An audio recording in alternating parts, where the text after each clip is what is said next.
The most wonderful time of the year. Although, let's be honest, around the holidays, things really add up. But here's the good news. Only at Verizon, you can get a single line for $50 per month when you switch and bring your phone. So while ice skating for two is definitely costing more, here at Verizon, you can save. Gifts for your third cousins? Steep. A single line with Verizon? Not so steep. A real tree? Pricey. A single line with Verizon? Less pricey. Flights to see Mima and Pops? Those are up. A $50 per month single line? That's down. Even a trip to the Atlanta Holiday Market will cost you more. But with Verizon, you can switch and bring your phone for just $50 per month for a single line on unlimited welcome, with autopay plus taxes and fees. All this to say, during the holiday season, when everything is costing more, you can get more for less right now at a local Verizon store.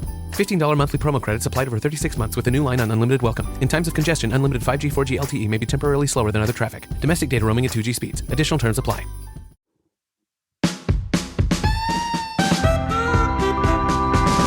Live from wherever you happen to be, it's the SNL Hall of Fame podcast. And now, here's your host, curator of the Hall, Jamie Dew.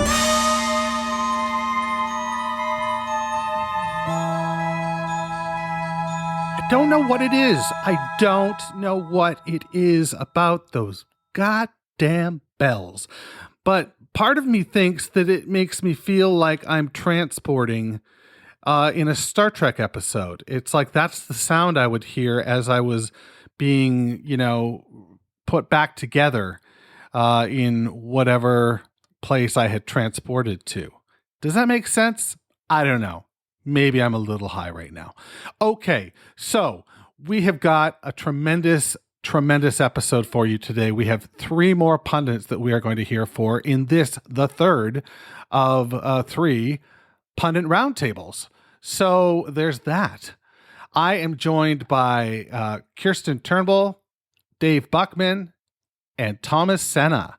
And we get into some really great discussion. There are some hard parameters laid out.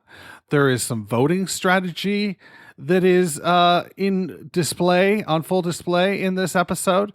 It's a little different than we got last week or the week before. Dare say I've enjoyed all 3.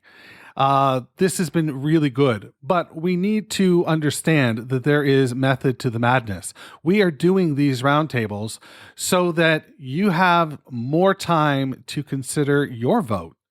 You have up until, okay, I'm just going to say it. This is the big announcement. Voting has been extended. Voting will now not end on May the 20th, Friday, May the 20th, but instead it will end on Monday, May 23rd. So we get that last weekend of SNL and, we can, well, I'll be honest with you, the news cycle, SNL is going to take a lot of air, and we want to extend our voting bank so that you have more time, and so that when we announce the episode, when we announce the nominees, we can announce them in a little bit more of a vacuum. Now, that's the second part of the big announcement. The finale will not be held on Sunday the 29th, but rather it will be held live. We're going to live stream it on Thursday the 26th at 7 p.m. Eastern Time. Thursday, May 26th, I will be live in Los Angeles, California, and we will be linked up with John Schneider and hopefully a guest or 2. And we're going to just do it that way. It's going to be a lot of fun. I'll still release it as an audio podcast on Sunday the 29th. But if you want to take part in a live discussion as the candidates are revealed, that's the place to do it. Thursday, May 26th at 7 p.m. Eastern Time. Man, I need to do this with the calendar in front of me. So those are the big 2 announcements. I can't wait. Anyway, let's get right to this Pundit Round Table with Dave Buckman, Thomas Sena, and Kirstin Turnbull. Let's go.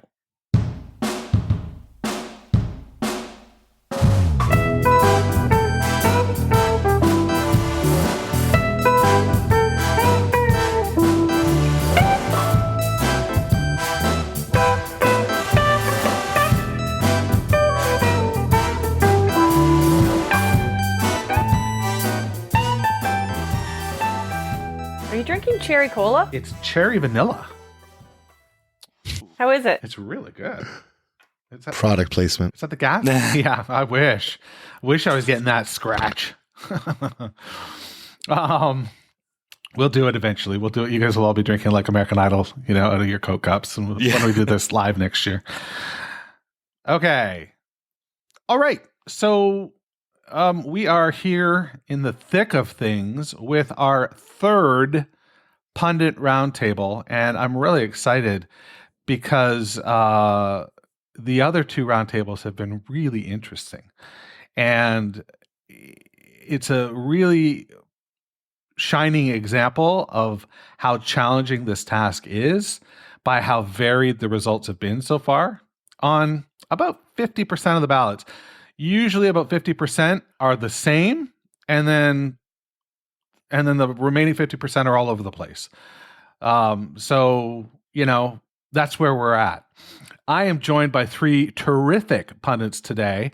The first one will go in clockwise order from my view. So it'll be Thomas first that we talk to. And Thomas, how are you doing today? Thomas Sena, how are you doing today? I'm doing very well. Beautiful Sunday here in Albuquerque, New Mexico. So things are good. I'm drinking out of my drinking water out of my Saturday Night Live canister that I got going to dress rehearsal. You recently went. I remember that. For the Lizzo episode, my wife and I went to dress rehearsal, so we had to bring back a souvenir. Aside from the memories, it was a bucket list sort of thing. Absolutely. So I'm still on the high from seeing the Lizzo episode in person. Oh, that's so spectacular. Congratulations. Yes. Okay, and to your right, or to your right is we're joined by our friend Dave Buckman. Dave, how are you doing? I'm doing great. From calling in from rainy Austin, Texas. Oh, no, it's okay. We need it. We need the rain. And I just wonder if you wanted to share that anecdote that you were telling us off the air about the repeat episode you saw last night, and what you sort of noticed, because I think it's really fascinating. Well, oh boy. Okay. Last night they played the Sofia Vergara One Direction episode of Saturday Night Live, and of course my good friend Jason Sudeikis was all over that episode, and I'm also noticing that an 18-year-old Harry Styles is also all over that episode. And I just went down a rabbit hole trying to figure out timelines of had Jason met Olivia yet? How old was Harry at that time? What's going on in that moment? Take us back 10 years. 10 years ago. Only 10 years ago. Wow. This all sprang forth. Anyway. So that's what I did last night. It's one of those little things that you can do when you watch, even in an off week, you can watch an episode and get something out of it. That's a lot of fun. Thanks, Dave. Yeah. And to your right is our friend Kirstin Turnbull.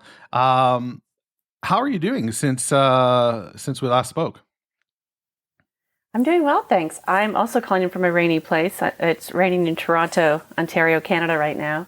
I'm doing very well, and I've listened to one of the previous Pundit episodes, and I didn't hear my nominee mentioned a single time. Goodness. So I'm excited to talk about that. But otherwise, I'm coming in pretty open-minded. I do like hearing the cases made for the nominees, and I'm willing to be swayed for certain nominees. So open-minded over here. We actually had in one of the roundtables, I forget whether it was the first or the second one, people traded votes. I heard. There was, so it wasn't the first one then, right? Yeah, it was a vote for a vote swap. I won't reveal who it was, but it's pretty interesting. Okay, so speaking of voting, you guys were all allotted up to 15 votes. I'm curious as to whether or not you chose to use all 15, or what was your strategy going in? Thomas, if you want to kick this off, and then we'll work back in that same order. We'll go to Dave and Kirstin again. Did you employ any sort of strategy at all, or was this I got 15 votes, I'm using 15 votes? Yes, so I think that was basically my strategy. Honestly, I wanted, since this is the first, or technically the second, since we already have Lorne Michaels enshrined in a class unto himself. But since we just started this up, I wanted to be as inclusive as possible, honestly. So that's what I was going for. So I actually did use all 15 of my votes, and I started off with, going into it, I think there were just probably 8 or 9 just slam dunk. I didn't even have to think about it. Probably going to be, I have a feeling those names are going to be similar amongst all the panels here when we discuss this.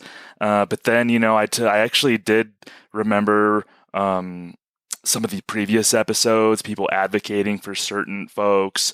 A lot of that really made me think about what I wanted to do with the rest of my votes. So I feel really comfortable with the 15 that I have. And I know we're all like baseball fans. I think we're all baseball fans in here. And so I thought there's a lot in terms of baseball Hall of Fame voting. People talk about first ballot Hall of Famers, and I really didn't. I don't believe in that in sports. If you're a Hall of Famer, you're a Hall of Famer. I'm not going to wait till the second ballot to vote somebody into the Hall of Fame. So I didn't separate anything into first ballot or second ballot. If you're a Hall of Famer in my book, then you're just going in on your first ballot. So, but I did use all 15. Excellent. Okay. Yeah. I've heard people make that argument in sports.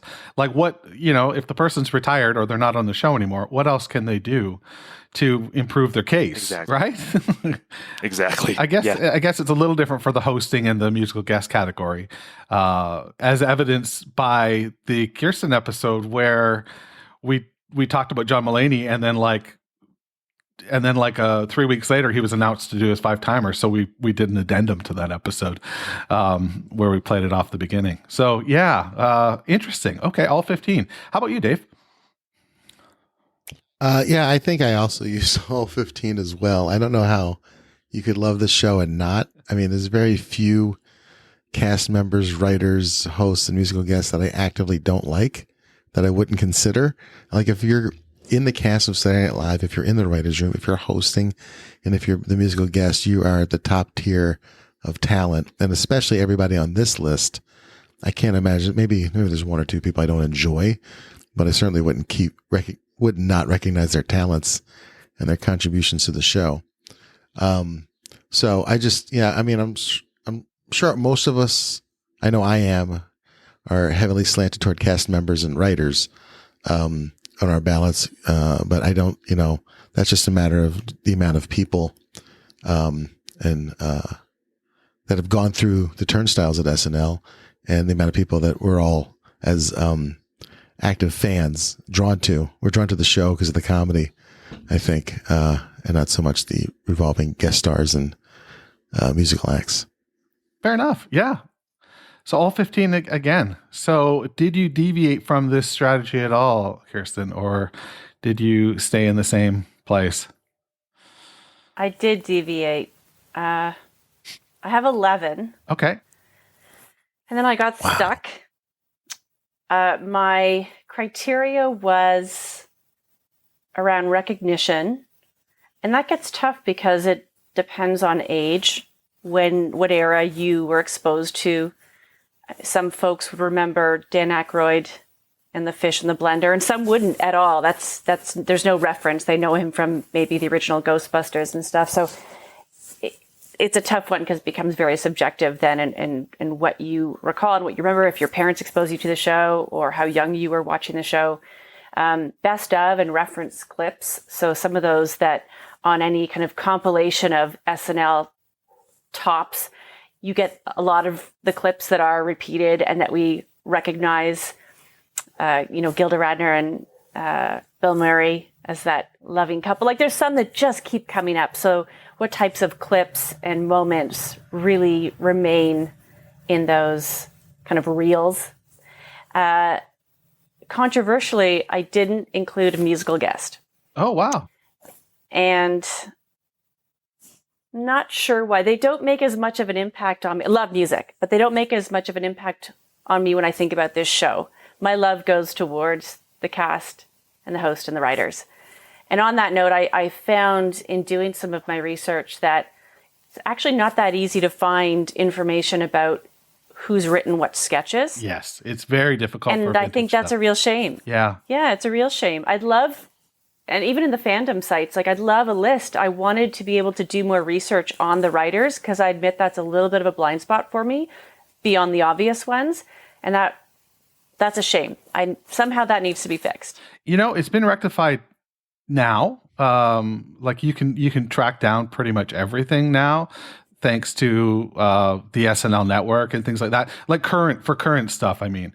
But for vintage stuff, it's real tough to sort of trace it back. You get anecdotes in some of the SNL books and things like that.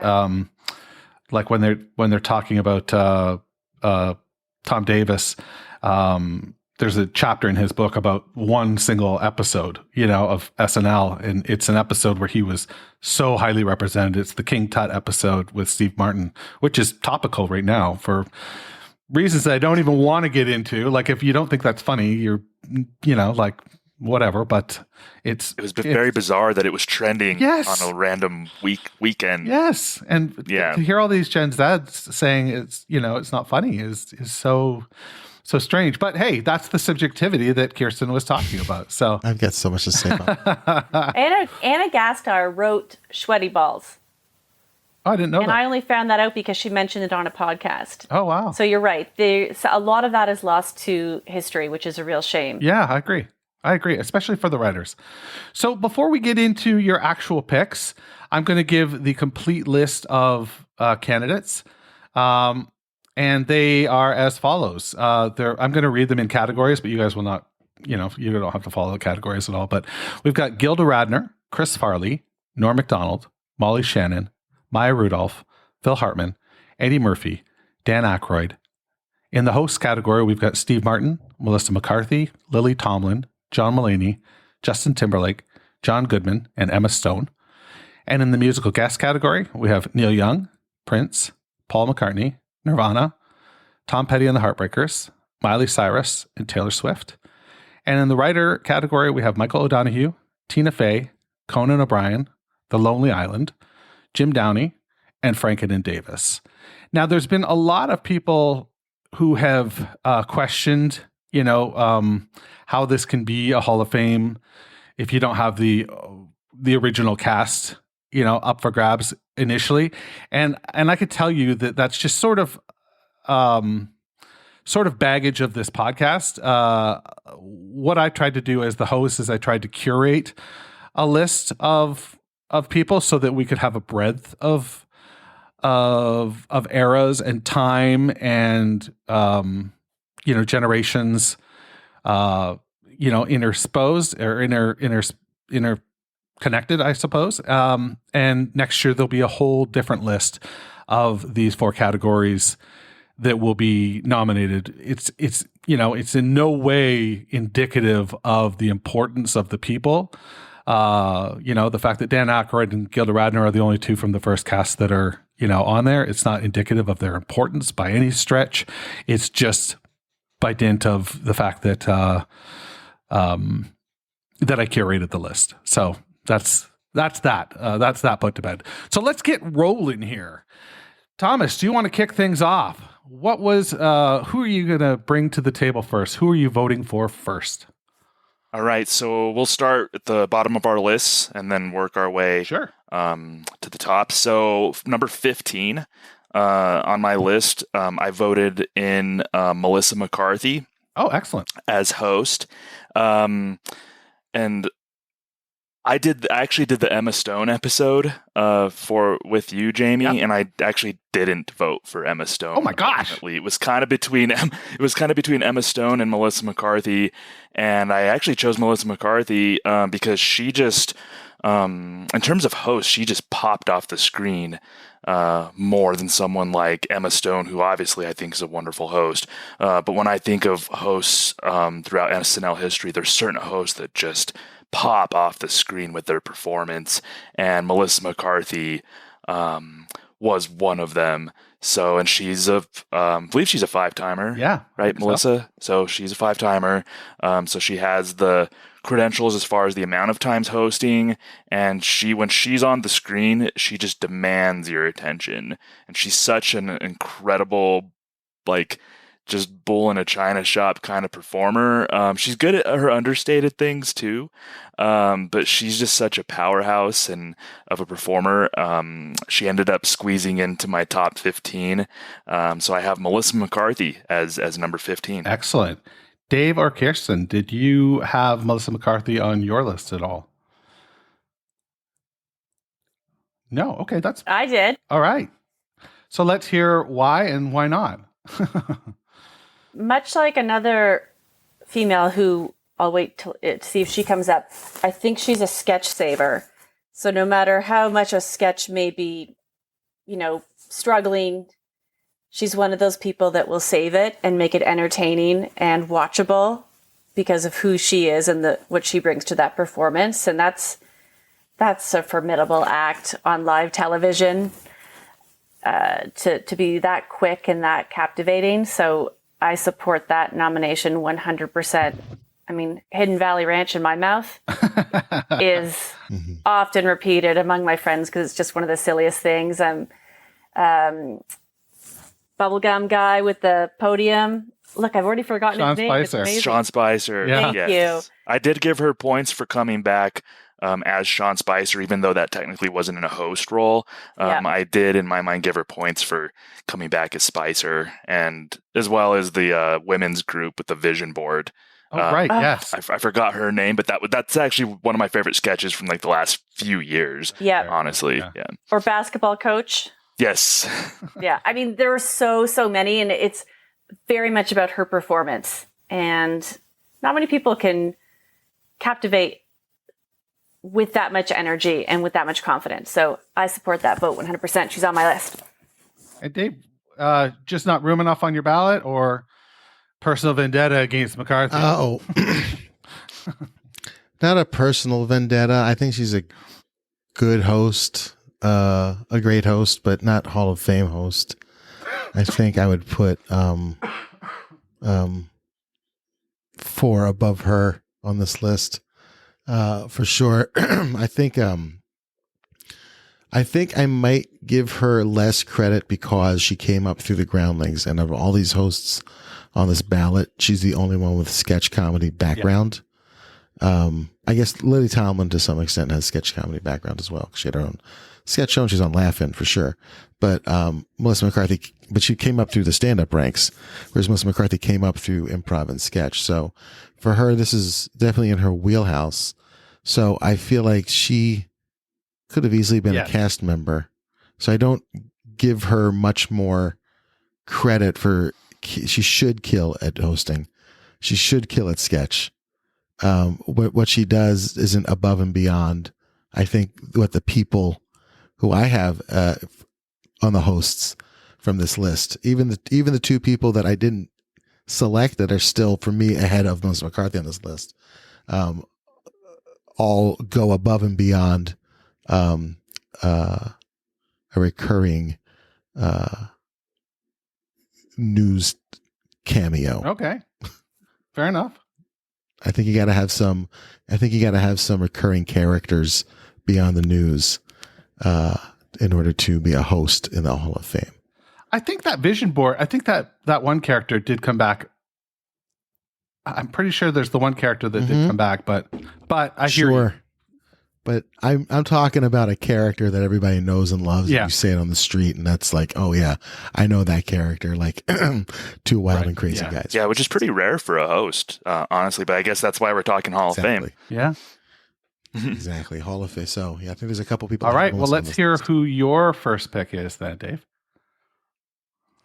My very first pick, I'll go to the top of my list. Unless are we going bottom to first? Is that a thing? Or you can do bottom to first, or you can do it whichever way you wish. But I think they're mine aren't in order, so I'd love to just go wild go here. Go wild then. I didn't make mine. So I'm going hard in on Dan Aykroyd. Dan Aykroyd's my number one seed. He's the only person, I think, besides Michael McKean, who has been a cast member, a writer, a host, and a musical guest. Oh my gosh. So I hadn't even considered that. Dan Aykroyd. What's the EGOT equivalent for all SNL? four. That's Dan Aykroyd on Michael McKean. So as Dan Aykroyd invented a lane of cast members. He was 22 at the time. He comes back and supports. Excellent writer, excellent cast member, excellent musical guest, pretty good host, great cameos. I think Dan Aykroyd is a no-brainer for making this ballot because of the contribution that he put into the show and his legacy and his just tons of recurring characters and classic sketches. Yeah, I don't think you're going to... I mean, you're not going to hear an argument from me, for sure. Thomas and Kirstin, did Dan Aykroyd appear on your list? Kirstin, you had mentioned earlier, you'd used Dan Aykroyd as an example. Is that where you landed ultimately, or did you leave him off? So I initially had left him off only because I couldn't recall some of what you've just reminded me of. I think of the Blender sketch and I think of, a few others, but he's an EGOT. We need a better term for that. Clearly, that's not the same thing. Yeah. But so with my 4 votes that I have left over, I will give one to Dan Aykroyd because you're right. He does deserve one. Nice. Yeah. Yeah. Well done, Excellent. Dave. And Dan Aykroyd was number 3 on my list. So he was one of those where it was just a no-brainer lock. I don't know that I listened to the episode, but I really didn't even have to be swayed Right. by Dave on this one. So Aykroyd was top 3 for me. He invented a genre of cast member. He's the first glue guy in SNL history. We talk about glue guys. I have one on my list. There's glue guys throughout and women throughout SNL history, and I think Dan Aykroyd invented that. Just somebody who could blend in with anything. He could be the zany, wacky person in the sketch. He could be the straight guy that holds things, that grounds everything. He's also probably the best pitch man in SNL history. When you need a sketch with just a fast talker, Dan Aykroyd was your person. So yeah, number 3 on my list, no brainer. Great. All right. So Kirstin, do you want to share your first pick? I mean, I know you've given us 2, but it's your first technical. I'm going to go a bit random here. I'll continue the thread I was on when I talked about sketch savers and keep things spicy. I do have Maya Rudolph on my list.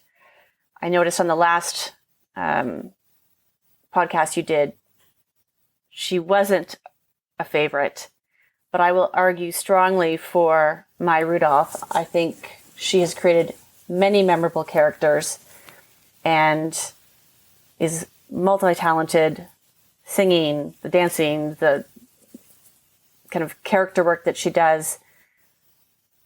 If you were to talk to someone who doesn't know SNL and isn't a regular viewer, they would, I think, know who she is by the characters that she does.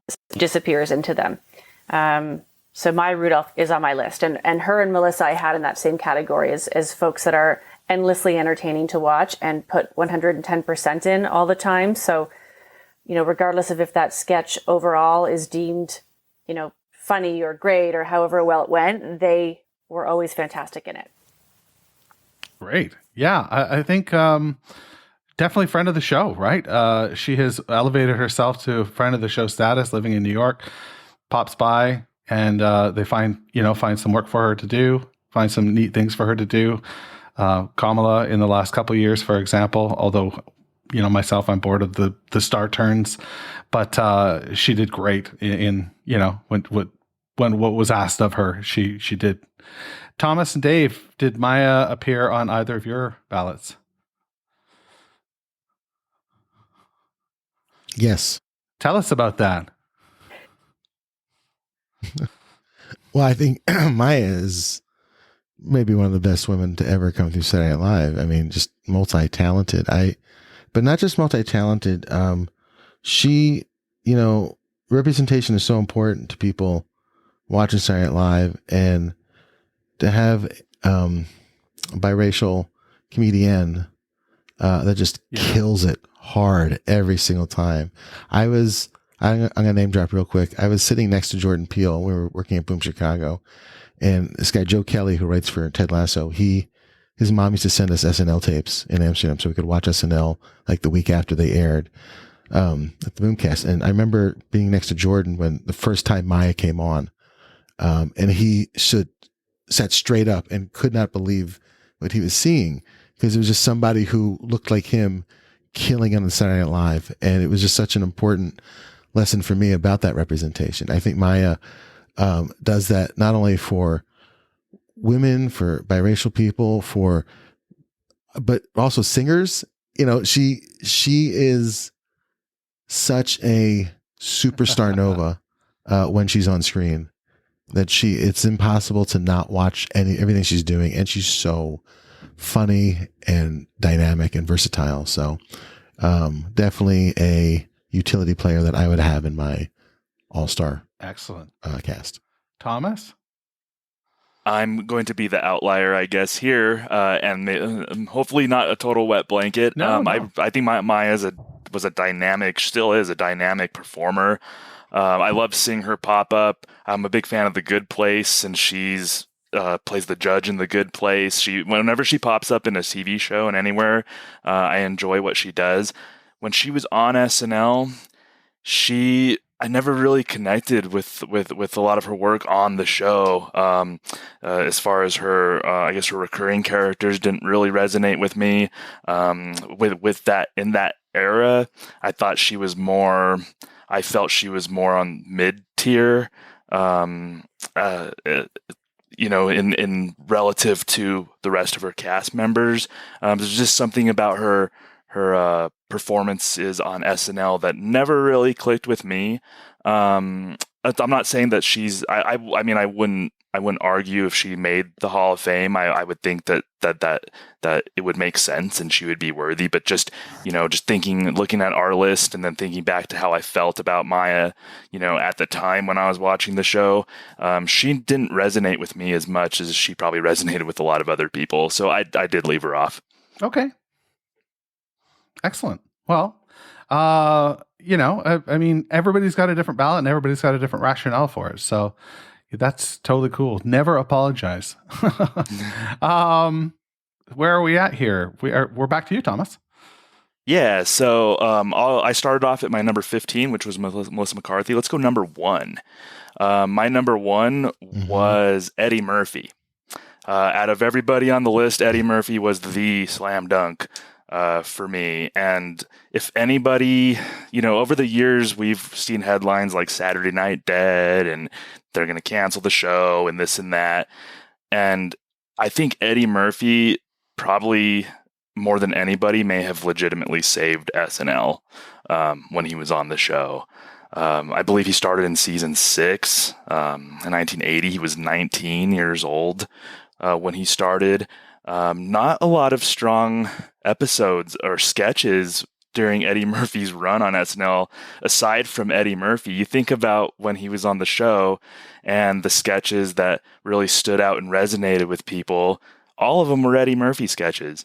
And I think, after Lorne left, the show was definitely in flux. And I think Eddie Murphy became that star and that strong of a performer that may have genuinely saved Saturday Night Live.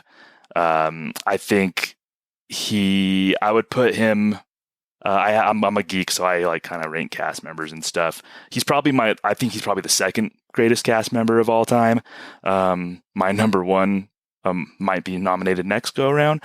But Eddie Murphy is just, I mean, what can you say? The James Brown Hot Tub, Velvet Jones, just so many memorable sketches by Eddie. I mean, that to me, that's a no-brainer. Number one, Eddie Murphy.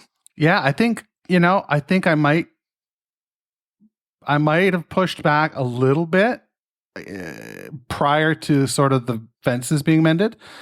Like it seemed like Eddie was, not around, and until the 40th, then he popped up, and then obviously the big return to host the show, his second time hosting or third time hosting, one of them when he was a cast member. So I mean, that stuff is just staggering.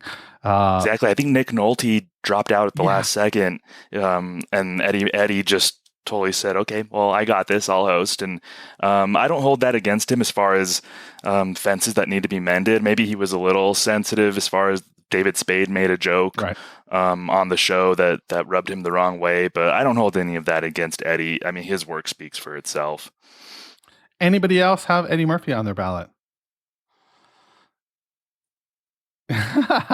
Yes. I don't know how you can't.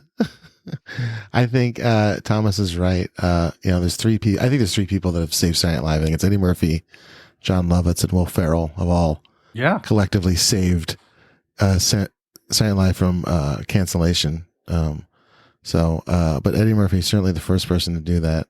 And I think if you were gonna program a robot to be a Saturday Night Live cast member, you'd want to be as close to Eddie Murphy as possible.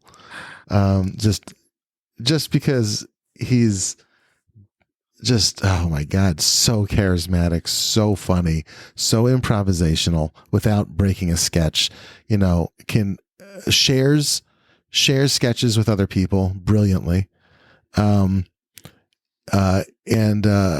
Is fun. He's just fun. He's exciting. He's the kind of cast member you're like, I can't wait to tune in this week to see what that guy's going to do this week. And I don't know that we've had that in a long time. Maybe Kristen Wiig is the last person to make everybody go like, I can't wait to see what that person's going to do this coming week. But Eddie Murphy certainly took what Saturday Night Live was in the 70s and brought it into almost like Technicolor. Even though the show was in color in the 70s, he brought it into a new era and actually let it be okay for people to actually leave and the show can get better, which I don't think had happened until Eddie Murphy. That's an interesting point. Yeah. Because I mean, he left midway through the All-Star year, right? I'm just thinking about how Aykroyd and Belushi left in season 4. Right. Season 5 is a little bit of a letdown from season 4, and then season 6 is a wash. But Eddie Murphy makes season 6 and 7 and 8 exciting, and I think the show got a little better. At least the Eddie Murphy segments were better than anything in the earlier run. Just as good, if not better than anything in the earlier run. Eddie Murphy. Kirstin, where do you land on Eddie Murphy? So, Dave, you sold me again, but I need to say, it's not that I wasn't including him because he was iffy. You're absolutely right, both of you, in that all of those characters of his, like Mr. Rogers and Gumby and Hot Tub and all of those, I remember those and I quoted those, and I have throughout my life. So, absolutely, he should be on. And what's interesting is when he hosted recently, in my head, I have that he really kind of sucked the air out of the room. There was just so much focus on him. And I don't know if that was him doing that. It was just everyone was so darn excited that he was there that they all just put the spotlight on him and the energy was just all about him. And I think that maybe left a little bit of a bad taste in my mouth. But I am now convinced that that is far outweighed by all of those memorable characters and the kind of spirit that he brings to the show. Mm-hmm. Yeah, and Kirstin, I definitely see your point as far as his hosting gig goes, because you're right, it was all about Eddie. But I think I would chalk that up to reverence from the cast and the writers and everybody else. They were just so. I've heard a few cast members talk about it, and in hindsight, I've heard Michael Che talk about it, maybe a couple others, and I think everybody was just so awestruck and revered Eddie Murphy, and the show couldn't help but form itself around Eddie when he hosted. But I definitely understand what you're saying as far as how you perceived it, because it definitely felt that way too. Yeah, but I've added my vote there. I'm glad I had the extra votes, by the way. Yeah. Oh, 100%. Like that, I'm easily sold on that. He should have been on there. Yeah, it's tough to. Oh, sorry, Dave. Go That ahead. moment, just that moment when he hosted, when he calls Cecily Strong as the sexy ass elf, and the look on Cecily's face, you can tell that she was not expecting to hear that. And it just kind of broke her just for a little bit. And that's the kind of energy he brings to a sketch where he can rattle his veteran cast member just a little bit, but not make the sketch just a little bit better. When he was Gumby on Weekend Update, I could tell Che was kind of like thrown off here and there, but I could tell at the same time Che was enjoying the energy and being thrown off the energy that Eddie brought as Gumby to Weekend Update. Yeah, you got the impression that they were re-seeing it through their younger eyes, right? And they were lost in that moment, and that energy made it a little bit different and interesting, but I think I'm going to go rewatch it. Yeah, I've got it saved too somewhere. Okay. That was a good one. Eddie Murphy. Tough to tell the story of SNL without mentioning Mr. Murphy. So he appears on all three ballots. Great. Dave, you're up next. Well, I'm going to jump into the hosts, and I'm going to throw out Steve Martin as a slam dunk host as well. Certainly one of the people who have done it the most, who had done it the most earliest, who never has had a bad show, is probably by himself my single favorite sketch of all time. The Holiday Wish from Steve Martin is just Hall of Fame sketch. It's top three sketch. His recurring characters as a host, every time he cameos, it's still good.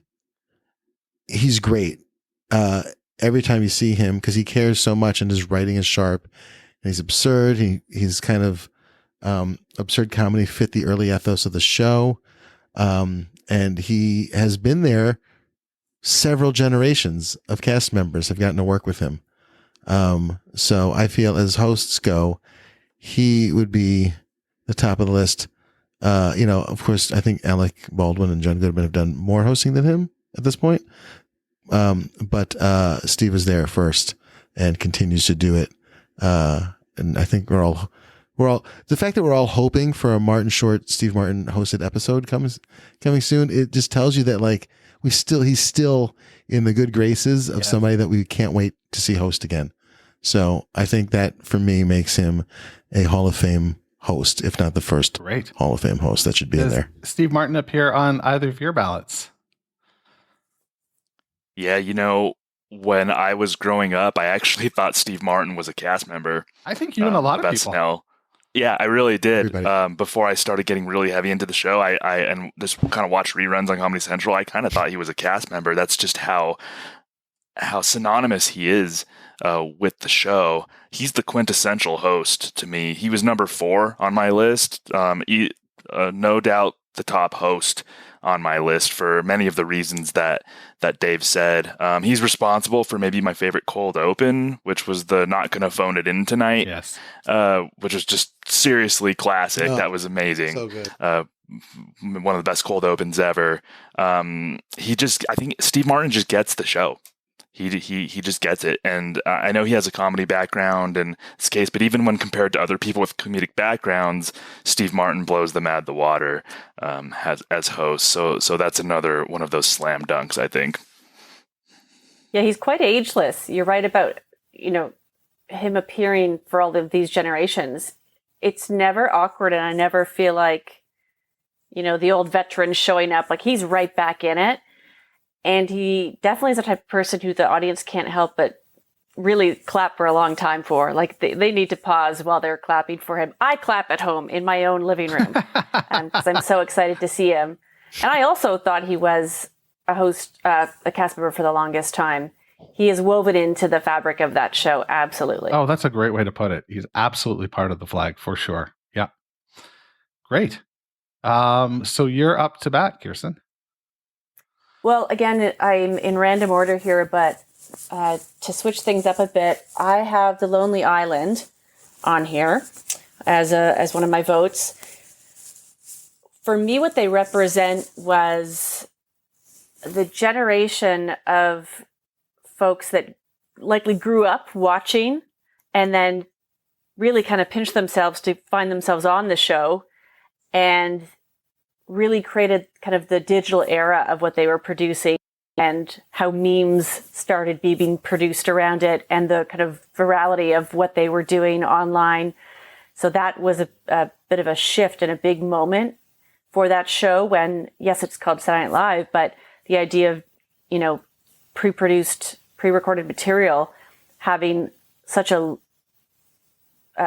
audience outside of the live show itself. I think that was a very big moment for them and has become so much one of the favorite things about seeing the show every week is what is that going to be and will it take off? And I cross my fingers whenever I see what I want it to be amazing. Now that Please Don't Destroy has kind of taken that on, I really want them to be amazing. And they started that and they did some pretty incredible and very funny things.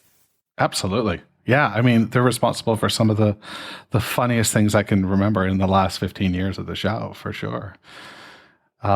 Did they appear as a trio? This is an interesting one because they are a trio. They were friends from school. They decided to stay behind in LA and ended up, making history. Did they appear on anybody else's ballot? Dave, were they on yours? Yeah, they are, for sure. Very few. There've been a few people that have changed Saturday Night Live while they were on the show. Certainly, Eddie Murphy's one of those people. Will Ferrell's one of those people. Tina Fey's one of those people. But very few people have changed comedy while on Saturday Night Live. Some people have changed comedy after they left. Maybe Tina has changed comedy after she left. But Lonely Island changed comedy while they were on Saturday Night Live, and that's very hard to do as the new kids.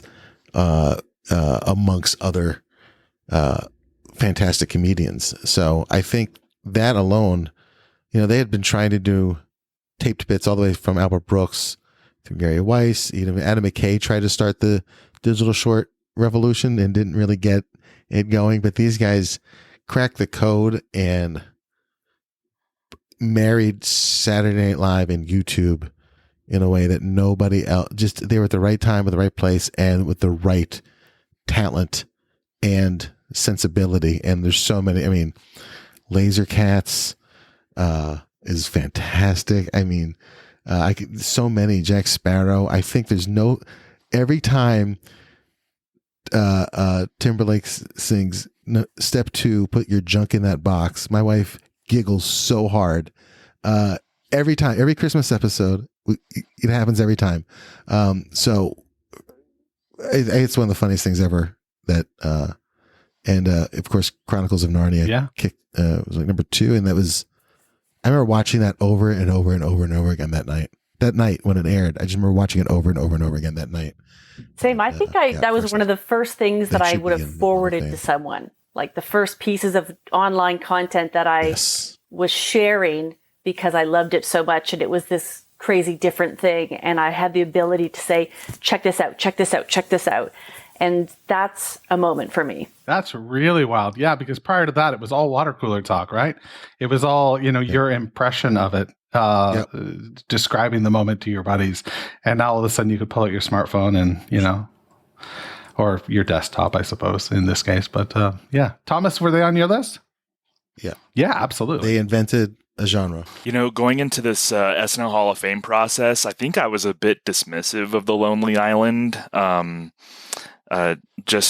I probably just forgot the impact that they made.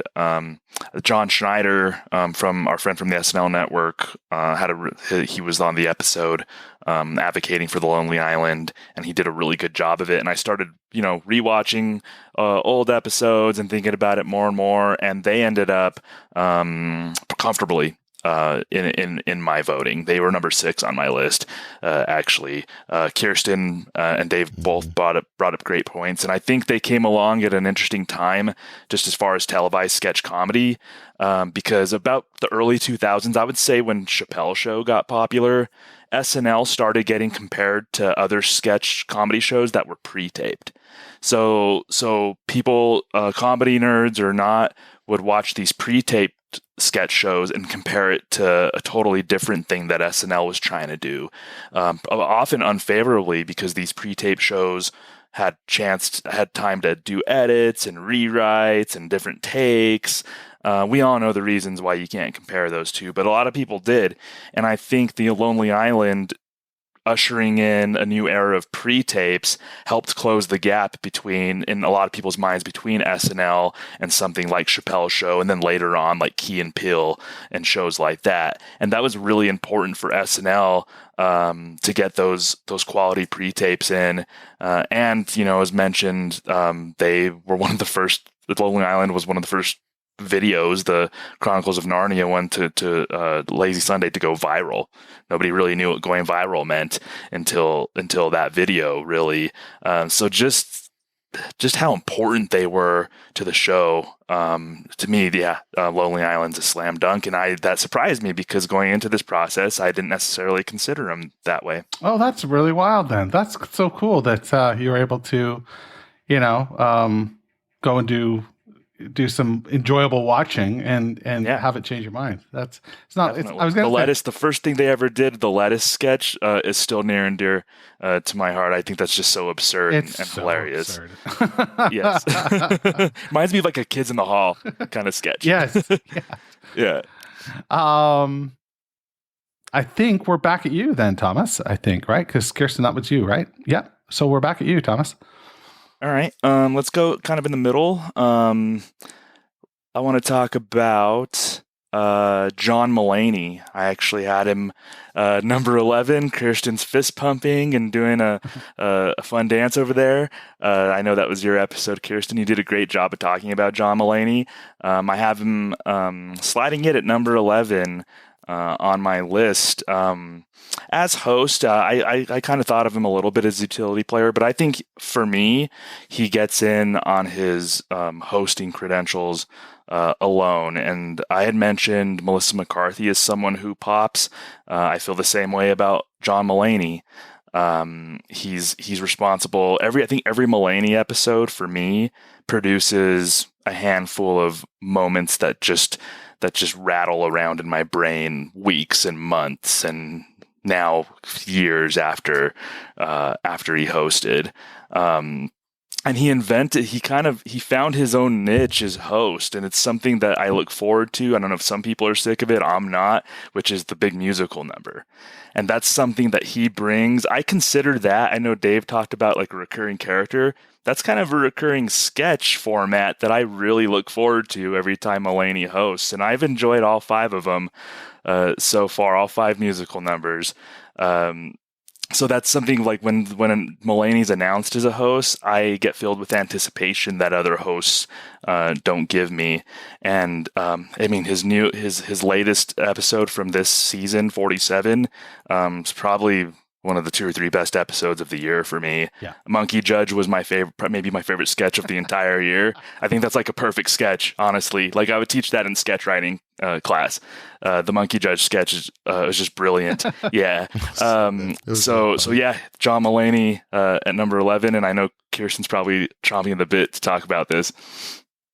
Oh, but I'm curious to hear Dave's take. No, come on. Everyone's heard me talk about John Mulaney. You're going to say Dave, you let's hear it. Vote for him? Okay. He was not on my list as a host. If he was on the writer list, I definitely would have considered him for the Writers Hall of Fame, but not as a host yet. He has, yes, I very much look forward to those musical sketches. I think there is a diminishing return happening with them, but I still enjoy the hell out of them, and I look forward to them, and I'm still enjoying them. And also the line dancing thing he does at the all black family gatherings, which is great. I love that too. He's very charming. I very much look forward to his monologues when he hosts, for sure. But again, there's so many more hosts that have contributed over the longevity of the show to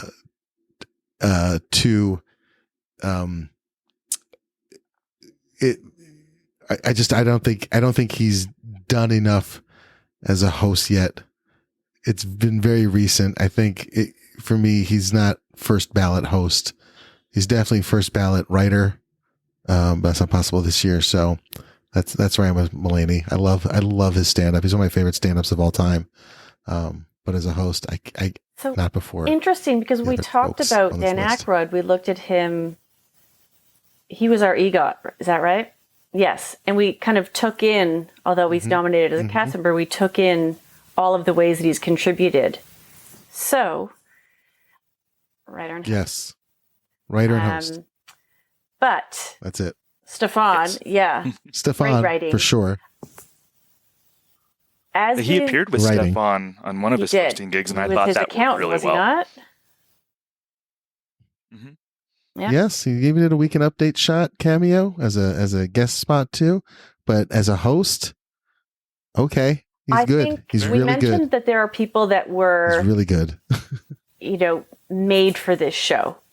They were weird scienced into being perfect for this show. They have writing skills and not just comedy skills, but physical comedy skills. Oh. They're charismatic. They're talented in other ways. Like, there are so many things that go into this recipe. And I do think he is one of the people that was made for this show. There is a symbiotic relationship between the show and him. And I think he'll be forever linked to this show. And although he has hosted 5 times and he's made a mark each time, I obviously feel confident putting him in a Hall of Fame, because I think he's only going to earn his place there as we move forward even more. All right. Sure. All right. Sure. I know I totally see saying, but that is future anticipation. Not okay. Well, let me know when he gets your vote. Oh, yeah. I will. I for sure will. I for sure will. I'm going to choose. I'm going to go Miley Cyrus as a musical guest. I think she's my number one musical guest on this list. I think, I might have put Blues Brothers or Dave Grohl or Paul Simon on this list, but as far as this list goes, Miley Cyrus for me is somebody very deserving because, she was the subject of a sketch before we ever really got to even know her on the show. She came on, did one of those you do me and I'll be in your sketch things with Vanessa Bayer, and then every time she comes back as a musical guest, it's something interesting, it's something cool. I love the covers that she does. I love the one she did with Sean Lennon. Was that Sean Lennon? Or that's right. Yes. So This is Christmas. He did So This Is Christmas with John Lennon's kid. Huge. Yep. The At Home one when she did Pink Floyd's Wish You Were Here. Even in her own songs too. They're fantastic, and they're showstoppers, and they're their own sketch in and of themselves. The aesthetics that she throws in there, the costumes that she wears in there. Very few musical guests I will watch on repeat as soon as the performance is over. I got to watch that right again. And I've done that several times with Miley Cyrus. I'm not even the hugest Miley Cyrus fan. I do like her music, but I'm not like, oh my God, Miley Cyrus, can't wait. But like, she is a showstopper every time she's on. I love her voice. I love where her voice has gone in the last decade and how she's grown with the show. I think we've seen her grow up on the show, from teen pop idol to serious artist.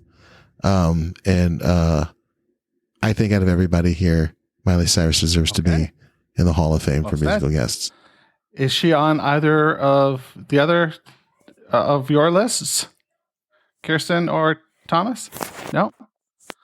I agree with everything you've said, and I appreciate her so much. I think she's incredibly talented, and I love that she's been on the show and gets featured in so many sketches. I don't connect her in my head to SNL, but that's why I haven't put any musical guests on, and right or wrong. I just don't connect the music as much to it.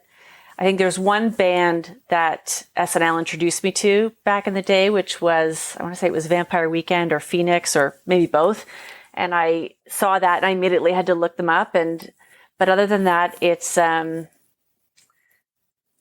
just little breaks for me. I don't put as much weight into the music of the show, which is why they don't have any votes there. But I 100% agree with everything you said. Cool. And much like Kirstin, I was actually pretty harsh as far as musical guest goes in the voting, and I did vote one musical guest into my Hall of Fame. Miley Cyrus was not one of them.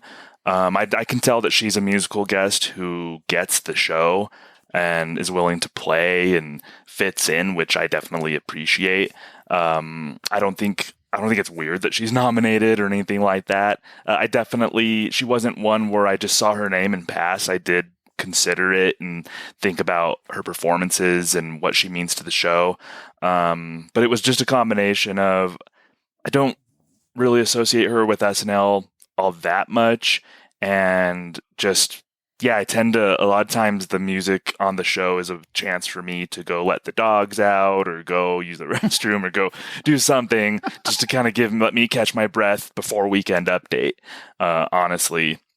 So in that sense, I was pretty harsh as far as voting in a musical guest. And I actually was on a show with Jamie talking about a musical guest, and oddly enough, I did not vote for them either. I would discuss Nirvana, which there's a real reason for that. Dave mentioned Dave Grohl, and that's maybe someone who I actually want to look into in the future as far as him being nominated. But I'll save the person who I did vote for as musical guest, or the band who I did vote for. But Miley Cyrus wasn't one of them, but I respect Dave and his opinions on that, definitely. All right.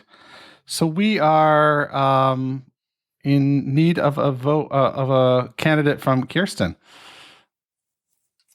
I'm going to go with Tina Fey. Good pick. Tina Fey, for me, is very linked to SNL and the history of SNL, both in her writing, and clearly she's done some performance as well. And if you look back when she was just a writer, she'll pop up in sketches here and there. I always think of one where she had a really funny wig on with curly hair and she had her lip pulled up, and it was about your safe word, and hers was Chesterfield. I don't know if you remember that. She'll pop up at the weirdest times when you least expect it, because she was just pulled in sometimes to these sketches.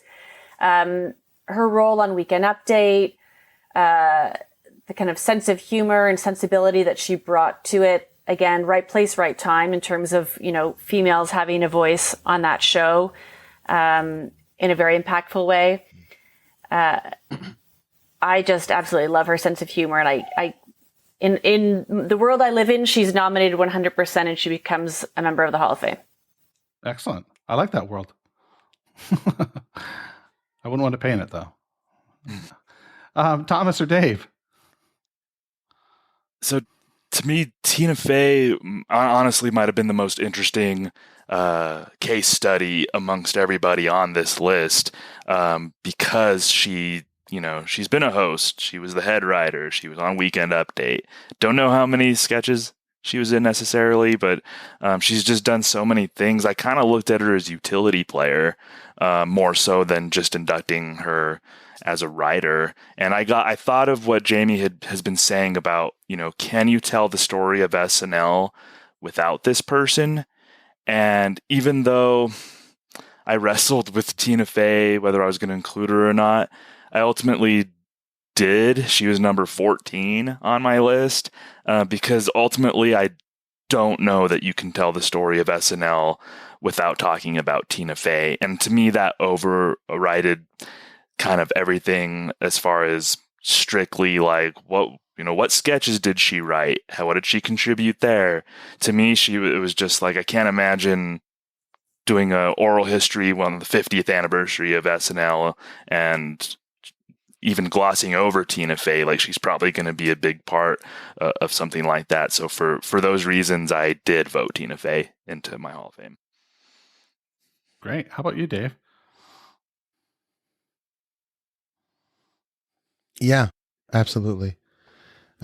She changed Saturday Night Live just because of who she is. Not for any mission that she had to change Saturday Night Live, but because that's the kind of person she was. She was, when I got to Chicago at Second City, I started hosting in those rooms and house managing, and Tina was on the stage at that point. It was her last show at Second City, and she was the first person to kind of gender parody the cast at Second City too. So and the sketches she was putting up for that show are maybe some of the strongest satire to this day I've ever seen. And when you see a Tina Fey written sketch on Saturday Night Live, you can tell that Tina wrote it. It has Tina's tone. It has Tina's stamp. You can feel, and very few writers have that, in their writing, where you can like feel them, certainly Aaron Sorkin has that kind of feel to it. And Neil Simon has his own kind of like rhythm. Tina Fey has a rhythm to her writing that is uniquely hers, no matter who's saying it. And she writes good jokes for other people, not just for her. I think that was where Mulaney's sitcom kind of failed, because every character sounded like Mulaney, whereas Tina Fey can write from different perspectives and get across not like her particular voice, but her particular sense of humor. It comes through louder than like a Tina character. Obviously Liz Lemon is based on her and all that stuff. But, when she's writing for other people, you hear her sense of humor more than you hear Tina, which is powerful writing. And it only makes sense that Okay, so Thomas, you are up with your next pick. And who have you got? Yes, so I want to actually go back around to talk about a cast member. I want to talk about number 7 on my list, Gilda Radner. And to me, she was a no-brainer. She was a trailblazer. I know people often think of her being a trailblazer for one obvious reason, but I kind of thought about it in a couple different ways with Gilda. She definitely blazed the trail for women on SNL and women in comedy, maybe in general. She was on the ground floor, and there's this old tired notion that women aren't funny, or that's kind of a tired thing that a lot of misogynists in the comedy world say. And I can't even imagine in 1975 how pervasive that was. And Gilda, along with Lorraine Newman and Jane Curtin, what they had to battle to make names for themselves in the comedy world. So Gilda definitely, was a trailblazer for women in comedy and women on SNL.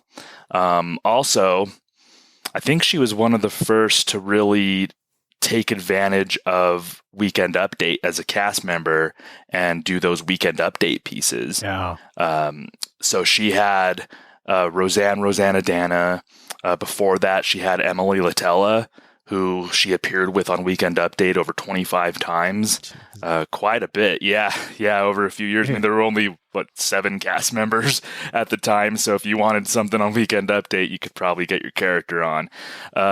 So at the very least, with those 2 characters, Gilda definitely found her lane on Weekend Update. And, that's something that we see even today, we take for granted as far as seeing at least 2 Weekend Update pieces every weekend. Sometimes they tell cast members, especially new ones, if you're having trouble getting a sketch on, maybe try to work it as a Weekend Update piece. And so we've seen that with like Aristotle this year did that Laughintosh 3000 that I thought was awesome. It was great. Sarah Sherman roasting Colin Jost was really good this year too. So the Weekend Update piece is something that we just take it for granted that it's just part of the fabric of the show. And I think Gilda was the first cast member to really find that use that as a lane to get airtime and to get out there and get characters out there. So Gilda Radner, number 7 on my list in the Hall of Fame. I wholeheartedly agree.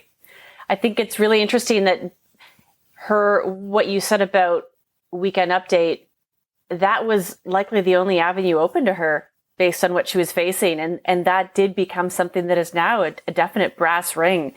You want a recurring character. If you look at, you mentioned some great new cast members, and I think of Bowen Yang also, who with that trade minister and the Titanic iceberg, like, that was brilliant. Both of those incredible, but really expedited his rise on the show because of those 2 moments, those appearances that he had. So I hadn't really connected the dots on the role she played in establishing that as a medium for cast members to, whether or not they were trying something out or wasn't worthy of building a sketch around, it has become a major component of the show. And that she was part of that, unfortunately, because it may have been one of the only ways that she was getting airtime. It's turned into something really special. And I agree with you. She's on my list for sure. She is referenced and beloved by anyone who's ever been on that show. We still talk about her a lot to this day. One of my favorite sketches is Lisa Loopner and the Repairman. Yeah. With Bill Murray, Dan Aykroyd, obviously. But yeah, she's on my list. And I agree. Imagine what she could do now if she was on that show. I mean, she was unleashed. If she, without any of what 1975 was throwing her way, it would have been incredible. And I think that excitement and enthusiasm is what fuels now what so many women are experiencing on that show, which is, just give us some room. We will make everyone laugh just as much as anyone else would. And she is a trailblazer there. So I absolutely give her one of my votes and have no argument at all and agree with everything you've said.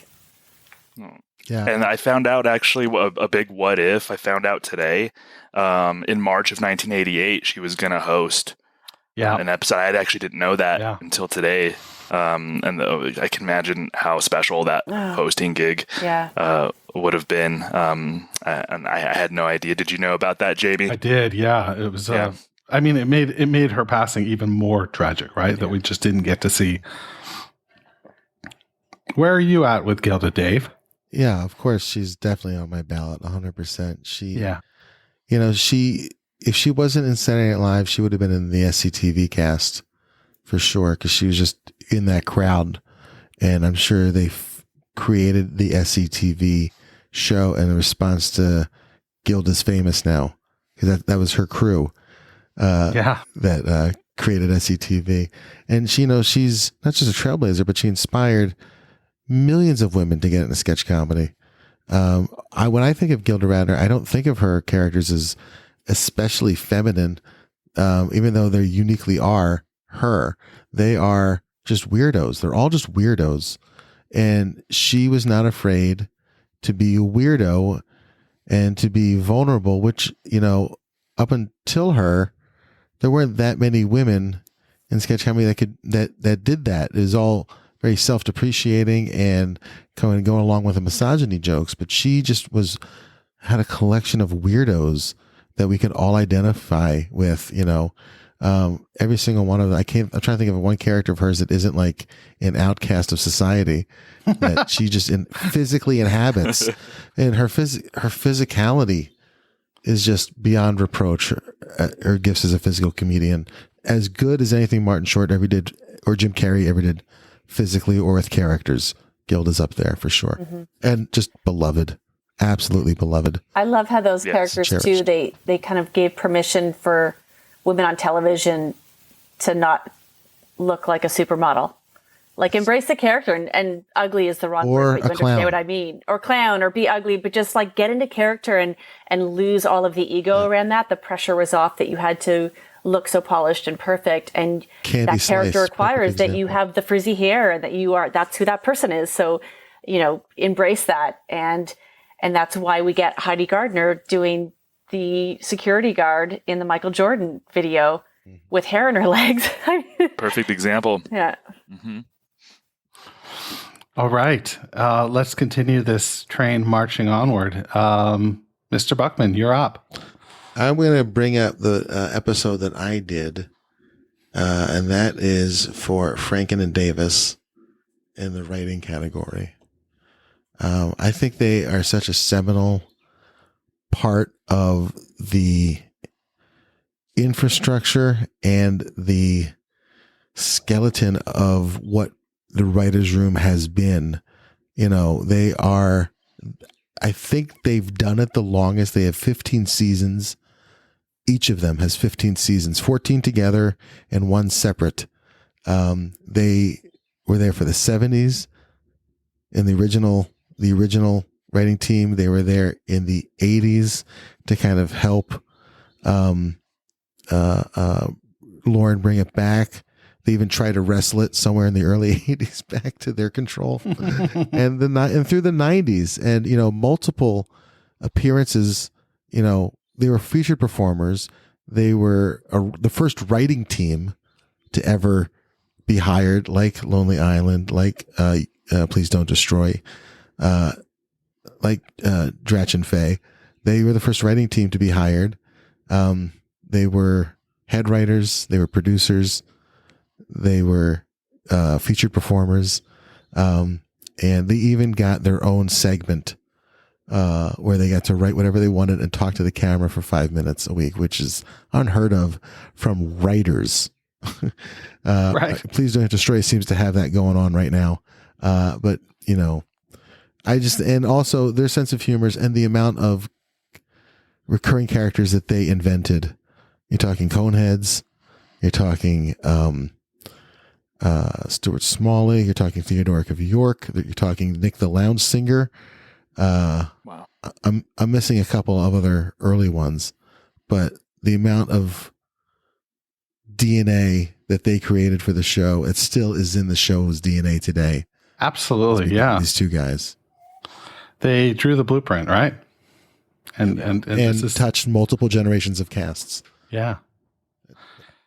And I know at the top of the show, Kirstin was mentioning how it's hard to get historical data on who wrote what sketches. So writers, for a long time, it was hard. You really had to have your own stamp and your own voice in your writing for people to know that you wrote a sketch. And I think Franken and Davis had that. I think you can tell that it was Al Franken or Tom Davis or both who were behind the sketch. They had their own voice and points of view. And how many even cast members who on SNL gets leeway to have their own variety show within the show?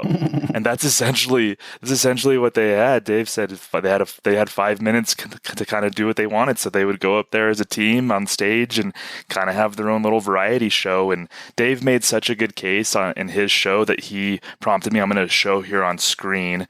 I'm showing everybody the Tom Davis book. 39 years of short-term memory loss. Actually, after listening to Dave's episode with you, Jamie, it prompted me to actually order this book. I haven't started it yet, but the reason I ordered it was because of Dave's episode. Oh my God. He brought up some really good points, and I did vote them. I have Franken and Davis on my ballot. Nice. Thanks, Thomas. That means a lot to me. I also want to throw he also wrote Tom Davis also wrote The Continental for Christopher Walken. Oh, yes. Classic. Well, I am going to admit that I don't have enough information about these guys, but I am going to go order that book, and I'm going to do some more research. And I do have 2 votes left, and I'm going to leave one of those open because that may happen. I hadn't realized this 5 minutes of open. That's remarkable. I didn't realize that they had that 5 minutes of, I can't imagine that happening for anyone. So I'm very curious. I do think I have some ignorance on what, beyond what you've mentioned, what they wrote. So I will go educate myself, and I'm going to leave a vote open. And I'm going to go order that book for real. Cool. Oh, great. Cool. All right. So Kirstin, you're up then. Well, your pick. In the spirit of remembering fantastic people who would be on the show today if they were still with us, I have Phil Hartman. He also seems like someone who was created in the weird science machine for this show. When I think about all of the characters that he's done, even his voice, like he could play a politician, and he played so many. I mean, he was Clinton, Trump, and Reagan. Or a wacky character that has no basis in reality, this caveman or a Frankenstein. And then an Ed McMahon, like he was so versatile and was just so in on it. And just, as we have said a few times now, got it. He is one of my favorites, and he is also referenced and included in so many of the kind of best of moments that he absolutely deserves to be in the Hall of Fame here. And again, someone that I'm sure he would still be on the show. Keenan would not be the longest running. It would be Phil Hartman if he was with us still today. I have to guess that Hartman appears on your ballots as well. I'm guessing. Phil Hartman's one of my all-time, top two, maybe. Yeah. Favorites of all time. When I was 14, I wanted to be Phil Hartman in the worst way. That's who I wanted to aspire to be, is not only just to be him, but to be that guy in the sketches, to have that kind of commanding presence. You know, he really inspired me to kind of like get into improv and sketch, and really hit me at the right exact time. And I just loved him. I loved when he came on, and I mean, so many funny things, and just how he can hold the room. That Reagan sketch alone. That Reagan sketch is brilliant. I play it for my sketch students at Cold Town. We have it's definitely one that I use for sure as a teaching tool, because there's just so much going on in it that is a valuable lesson in sketch writing and sketch performing. He's one of the GOATs of all time. Yeah, he's, in my opinion, Phil Hartman is in the conversation for maybe the greatest cast member of all time. He's like on my Mount Rushmore. I have him number 2 behind Eddie Murphy on my list right here. Phil Hartman actually is one of the main influences as far as my comedic sensibility goes as a viewer and as a consumer of comedy, and also just as just kind of being funny around my friends and everything. In the early 90s and late 80s of SNL, a lot of people who I knew gravitated toward like Dana Carvey, Mike Myers, Chris Farley. But there was something about Phil Hartman that stood out to me, and I think it's because I identified with a lot of the dry sense of humor that he could convey. And so when I was around my friends, I would say a joke, but it would be played in the most dry way possible for comedic effect.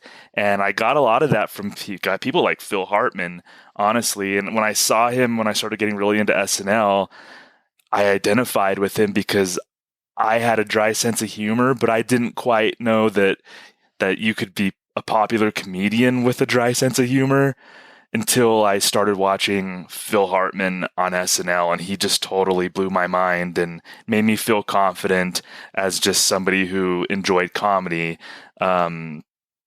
Phil, and we mentioned, glue guys, Dan Aykroyd. Phil is maybe he's the consummate glue guy. He can deliver whatever you need in a sketch. He could be the most outlandish character. Kirstin referenced Unfrozen Caveman Lawyer, which was just on its face just a ridiculous premise that should not have worked. But Phil Hartman made Unfrozen Caveman Lawyer work. He could also just play the straight guy in Matt Foley sketch. He was just the dad that was just sitting there. He wasn't doing anything wacky, but he made it so the wackiness of Chris Farley kind of shined through. Phil was just such a team player, and I could go on and on about him, but just slam dunk, like, great choice, Phil Hartman. Mm-hmm. I can picture, too, the comedians that you mentioned that were in his era.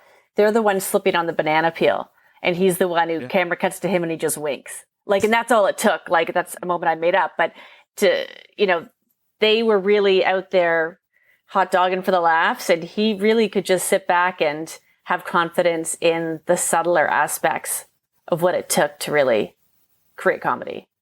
If Sergeant Bilko, if him and Steve Martin had swapped characters, that movie would have worked. Because if Phil Hartman was the straight talking but also duplicitous person who had like two secret lives, and Steve Martin was the heavy and the bag, it totally would have worked. But anyway, I completely agree with you. And I'm also reminded of Phil Hartman's cameo in So I Married an Axe Murderer. Yes. He completely stole a scene, and he didn't shout. I don't think he shouted one time. He was just playing it straight. He played the tour guide at Alcatraz, and he just totally stole that scene in a way that I think only Phil Hartman could. And that's what he brought to the show. That's just right. I think on paper, a lot of those characters would have looked pretty black and white. Mm-hmm. And what he brought to them is what made it so magical. Also a great writer on top of that too. Very contributed heavily in the writer's room as well. It wasn't just somebody who showed up and did the show. He would write a lot of people don't remember that he co-wrote Pee-wee's Big Adventure.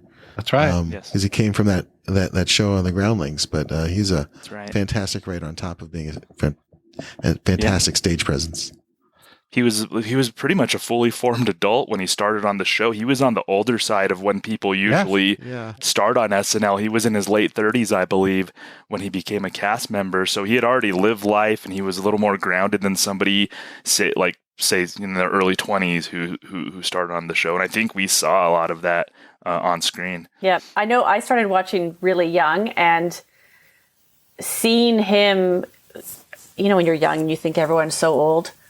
And seeing a sense of humor from an older person really opened my eyes to a lot of things. Like, oh gosh, look at he's so funny. It's not just the people around me. Like that could be my friend's dad, and he's so funny. Oh, it's a lot of fun just talking and remembering about Phil Hartman. Mm-hmm. A great pick, Kirstin, and obviously echoed by your colleagues here, your fellow pundits. Thomas, we're back to you. Yeah, I'm actually I want to keep riding this wave of energy that Phil Hartman brought on me, and I want to talk about my number 5, and it was an episode that I actually did with Jamie. I was a part of this episode, was Chris Farley. And I mean, for many of the same reasons that we talked about Phil, I think Chris, he was more bombastic in his performances than Phil, but Chris just left such an impression almost immediately on the show. And when he started, it obviously begged the comparisons to John Belushi. And a point that I had brought up was the reason Chris Farley resonated with me like he did was he had that performance style that John Belushi could deliver, but there was something more human that came across from Chris Farley. No offense to John Belushi. No spoilers, but he's going to be a part of a Hall of Fame discussion, I'm sure, at some point. But Chris Farley, there's something knowable about him. John Belushi almost seemed like an alien that performed comedy. I didn't really feel like I knew John Belushi. I wasn't around at the time, but like in reruns and other things I've seen him in, there was something that maybe he was guarding that I felt like Chris Farley was more open to sharing with the audience. There was just something more human about Chris Farley. And he, obviously, people remember the Chippendale sketch, the Matt Foley sketch, a lot of the bombastic sketches, but there's one moment that's more subtle in particular with Chris Farley that I want to bring up. It's during the Mr. Belvedere sketch when Tom Hanks hosted. One of the greatest sketches, in my opinion, one of the greatest sketches of all time. And Chris Farley stands up and he plays one of the members of the Mr. Belvedere fan club, and he's just kind of this like giddy, like, oh man, I love Mr. Belvedere. You know, I want to know who he is, and I look up to him. And he's saying all these glowing things about Mr. Belvedere, and then he just has this perfect comedic timing in there, this perfect pause, and he says, "Should we kill him?" Like, it's just like the perfect beat. Like, Chris knew how to hit those beats perfectly. Just from him gushing about Mr. Belvedere, perfect beat into "should we kill him?" And he played it pretty subtly too. And Chris could do that. Chris Farley could play things subtly when he needed to. Maybe not in his last season.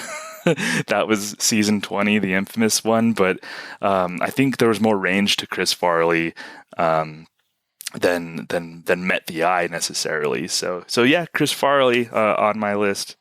Great pick. Does he appear on any other ballots? He does for mine, 100%. He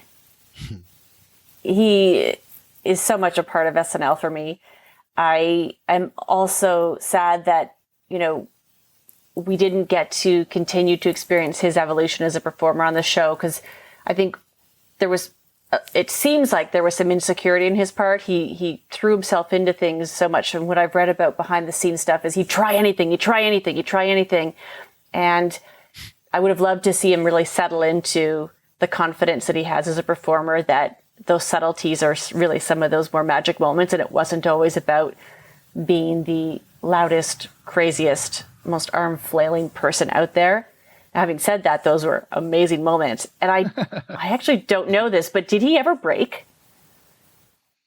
I don't remember. Nothing memorable. I know he tried to get people to break. He broke people, but I don't know. Yeah, in the Pepper Boys sketch, I think he tried to break Adam Sandler, and Chris flew in just to do this. I think it was the Pepper Boys sketch.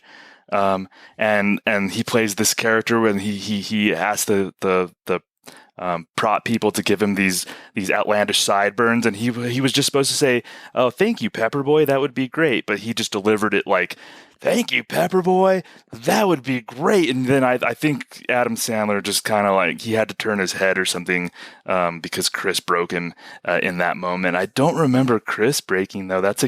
When he's running up question. The platform towards the UFO and his pants accidentally fall down, he breaks. Oh, does yeah. Okay, I Scared. gotta watch that again. Okay. Yeah, maybe when he was on Weekend Update and he was supposed to get lifted off of his seat and it got caught in the set. I think you could kind of see him break just a little bit. That's funny. I think one of my favorites is Schlitz, the beer ad. Yeah. But the version with the Van Halen song, not the other one. Yeah, I think that's one. Oh yeah, that's right. Yeah. They've changed it now because of licensing, right? Yeah. He's also on my ballot for sure. He's so funny. I got to meet him twice. Because just from being in Chicago Improv, I was there. I was in classes when he passed, and I was working at Second City, so I got to meet him a couple times. And he, not only does he make you feel like you know him, he does that when you're in person too. I just met him that night, and he talked to me like he'd known me for 10 years, and I had actually believed him. You know what I mean? So you get so pulled into his gravitational force. He had that in real life, not just, you can just tell through the camera, but you tell those moments when he's pulling up his pants or he's flailing on the strings. He's from Chicago Improv. So that's where he got so good at what he does. And he is road tested. He toured, sketch comedy, and he tore it up, and he was a student of the art form.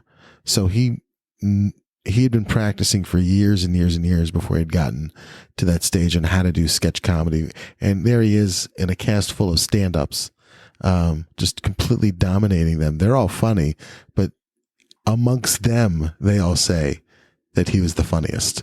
And I think that speaks eons about why he should be in the Hall of Fame. Yeah. Dave, that's a You know, really when Chris important passed away, I was 16. Oh, yeah. And that was one of the first celebrity deaths where it really hit me hard. Like, I actually do remember crying when I found out that Chris passed away. And I think it's because that he seemed like the next door neighbor who I knew. And then he even had this effect through screen to make us think like that we knew him. And that was just really one of the celebrity deaths that affected me growing up, was Chris Farley, honestly, for the reasons that you mentioned, Dave. Wow. Thanks for sharing that. Yeah. He really brought his whole self to work, right? Yeah. Heard on his sleeve. I wonder how much the improv folks break less than the stand-up folks. Has anyone ever looked at that? Because I think, Matt Foley character broke everyone, but Will Ferrell also broke a lot of people. Like the improv folks, I think definitely that tested. Horatio would break a lot, and he's from Chicago Improv. Oh, yeah. But he would. But Horatio's a breaking artist. Like that's part of his. Even at Second City, he would try to break people and would love to. It's just that was part of his. I've heard this Horatio thinks everything's funny. I've heard people, for John Gabris, who knows Horatio, talk about him. He's like, yeah, Horatio just thinks everything's funny, so he'll break all for anything. Yeah, it's infectious. Yeah. Much like our nominee that we just spoke of, Chris Farley, for sure. Yeah. Infectious indeed. Dave, who you got next? I'm gonna go with my other host, my only other host pick, and that would be Justin Timberlake. Host, musical guest, 5-timer, recurring characters, beloved recurring characters in iconic sketches, helping to write iconic sketches, convincing Beyonce to do that iconic sketch. He is a consummate host. He's in a way that nobody else. I think Lily Tomlin was the only other host on this list to do a musical guest spot, but Justin Timberlake kills in his musical guest spots as well. So for me, very few people that they have doing hosting and musical guest are really good at both. Lizzo did a pretty good job. Halsey did a really good job, better than expected. But nobody brings both fronts as good as Justin Timberlake. Bruno Mars? He's okay at sketch. He's okay at sketch. Not as good as Justin, you're right. Not like Justin Timberlake. No. He's got the Barry Gibb talk show. He's got the Mother Lovers guys from Dick in a Box. He's got partnerships with different generations of casts, and his 5-timer sketch was iconic. Was one of the iconic 5-timer sketches. I just love every time he's on, and he was there as a kid too. He's in a sketch with NSYNC. On top of that, right? Yeah, way back before he was. So he's been on the show since the early 2000s.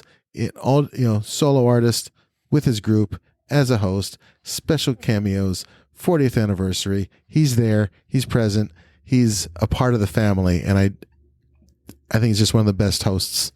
Maybe not like the amount of hosts as Steve Martin or John Goodman, but I think he is one of the best hosts ever. Tough to argue. I mean, he was in tight with that cast, and that cast was A Murderer's Row as well. Like, and he just fit so well with that, with you that. can even group. see it in that NSYNC sketch that he's in, how much he just pops off the screen compared to the other 4 NSYNC members. It's just like, oh my God, of course it was all right there. Same thing with Harry Styles last night. He just pops. Does Justin Timberlake? Sorry.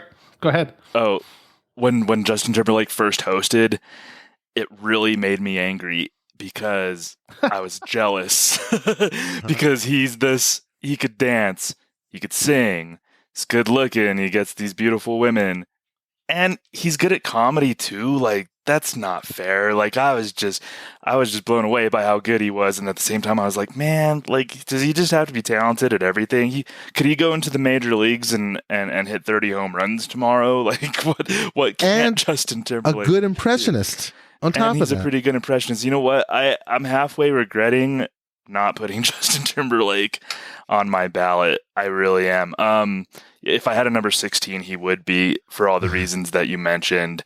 Yeah, he's just one of those that just seems like just talent in many capacities just oozes through his veins, and it's really an honor that he was tasked with him and Jimmy Fallon doing the monologue essentially for the 40th, right? Like that's a huge honor. Lorne must see something in him to bestow that honor on him. So that's a great pick.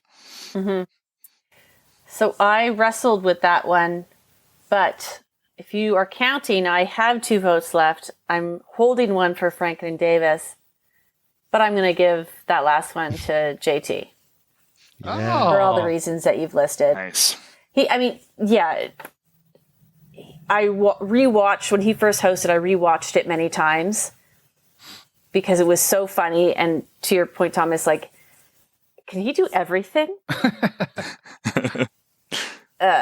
He was bring it on down to Timberlakeville. Bring it on down to Timberlakeville. That was a recurring one, which is a great one too. And the Gibbs, and yeah, seeing him and Fallon together also just makes me happy.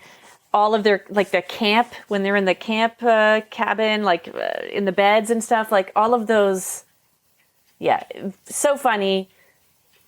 One of those like can do everything type talents and friend of SNL. So yeah, you're right. He deserves to be on there. He does.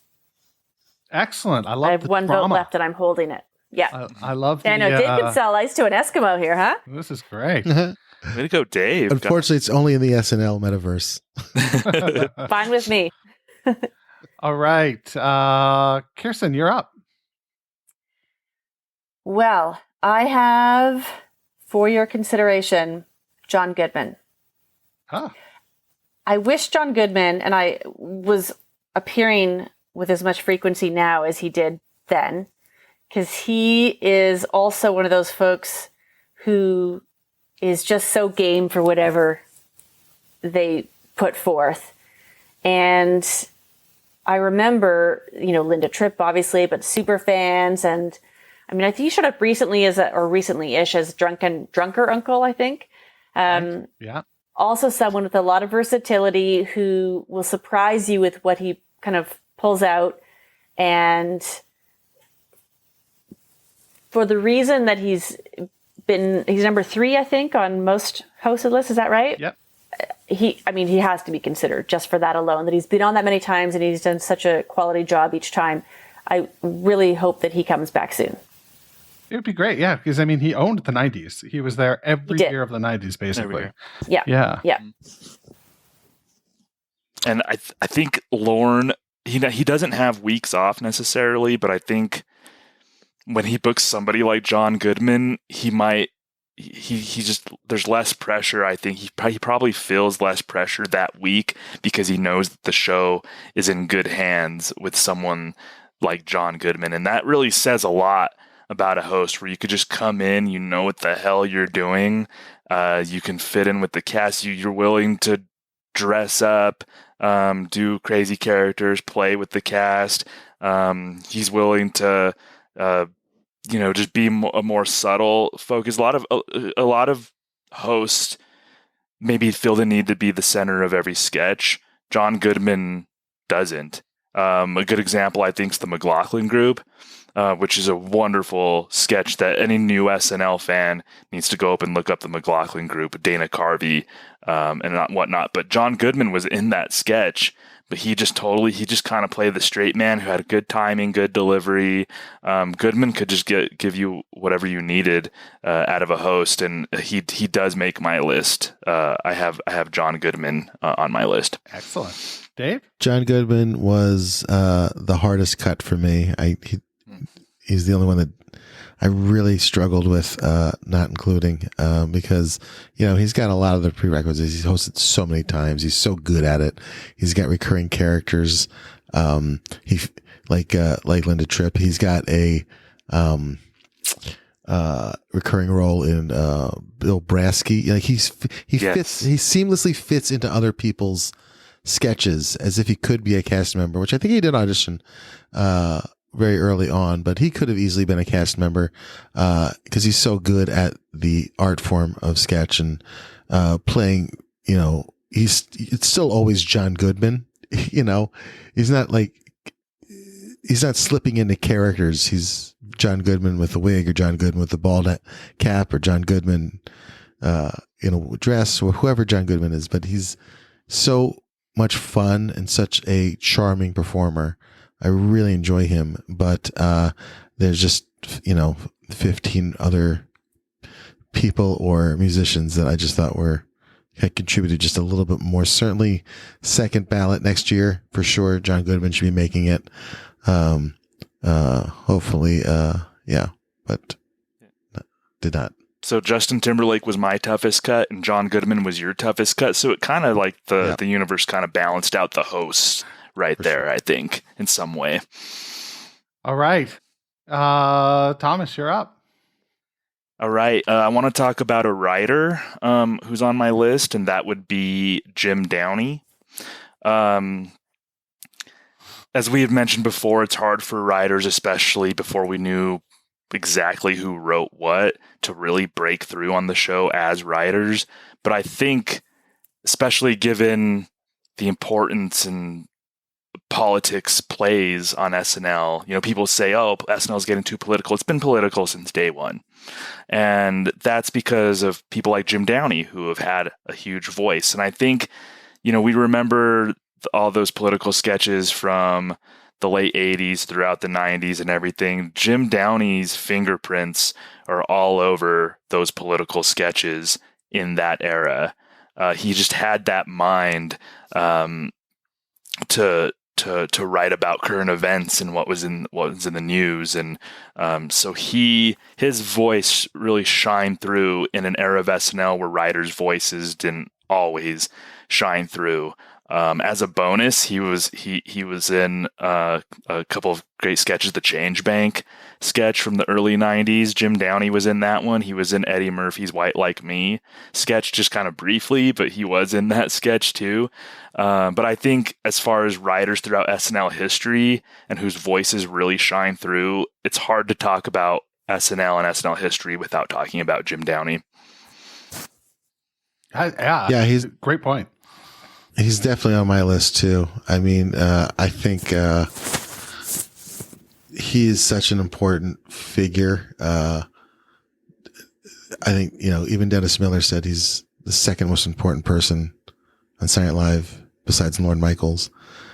His political sketches have set the tone not only for Saturday Night Live, or not even for comedy, but actual American discourse. He's helped elect presidents. He's helped prevent people from being president. Just the sheer force of his writing of comedy and satire. So I think if Saturday Night Live's mission is to wrap up and set the tone for the American discourse, Jim Downey's very much a part of that conversation. He's on my list as well. I'd never heard the second most important person behind Lorne Michaels. That's fascinating. Yeah. Sorry, Kirstin. No, I was going to say he's on my list as well. Oh, great. If I look at sketch comedy shows, Saturday Night Live has a political voice, and that was shaped by Jim Downey and his writing. And before they really, really started leaning in on and over-indexing on some of the political sketches, I could think back to just how much we were anticipating them. Is Tina Fey going to show up as Sarah Palin? Is like all of these moments that would happen in the real world politically we then were waiting for SNL's take on it and who would show up in a cameo role and what would they say and do about the things that happen in the real world. And he is the driver behind that, and SNL having a nuanced and mature and satirical voice and take on those things is because of him. And correct me if I'm wrong, I think Downey still comes around and guest writes to this day for the show. Pretty sure I've seen him credited on Weekend Update. Oh, wow. With Che and Joe. So I'm somebody probably correct me on this, but I think Jim Downey still works with Colin Jost a little bit on some stuff on the show. So his fingerprints, even a little bit, I think, are still on the show to this day. That is wild. That's a long run. Yeah. Yeah. I don't know where we're at. Who made that was Jim Downey? mine? Okay. So I think Dave, you're up. I only have two left. And I'll go with the one I bet is not on anybody else's list.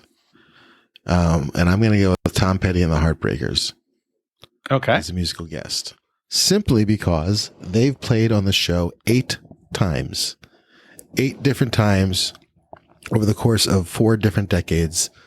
They appeared as a musical guest. And to be Saturday Night Live is about what is happening in the world right then, right there. Who's the hottest movie star or TV star? Who's the hottest musical act? Let's make it a party that celebrates the week we just had, is what Saturday Night Live is for the culture. And for Tom Petty to be in that conversation 8 times over the course of 40, 50 years is astounding. And certainly, I don't know any other music guest that appeared that many times. Maybe Dave Grohl, maybe Paul Simon, I'm thinking, are up there.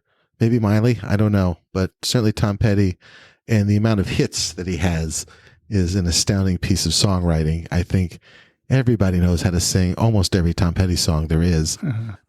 Certainly all the hits.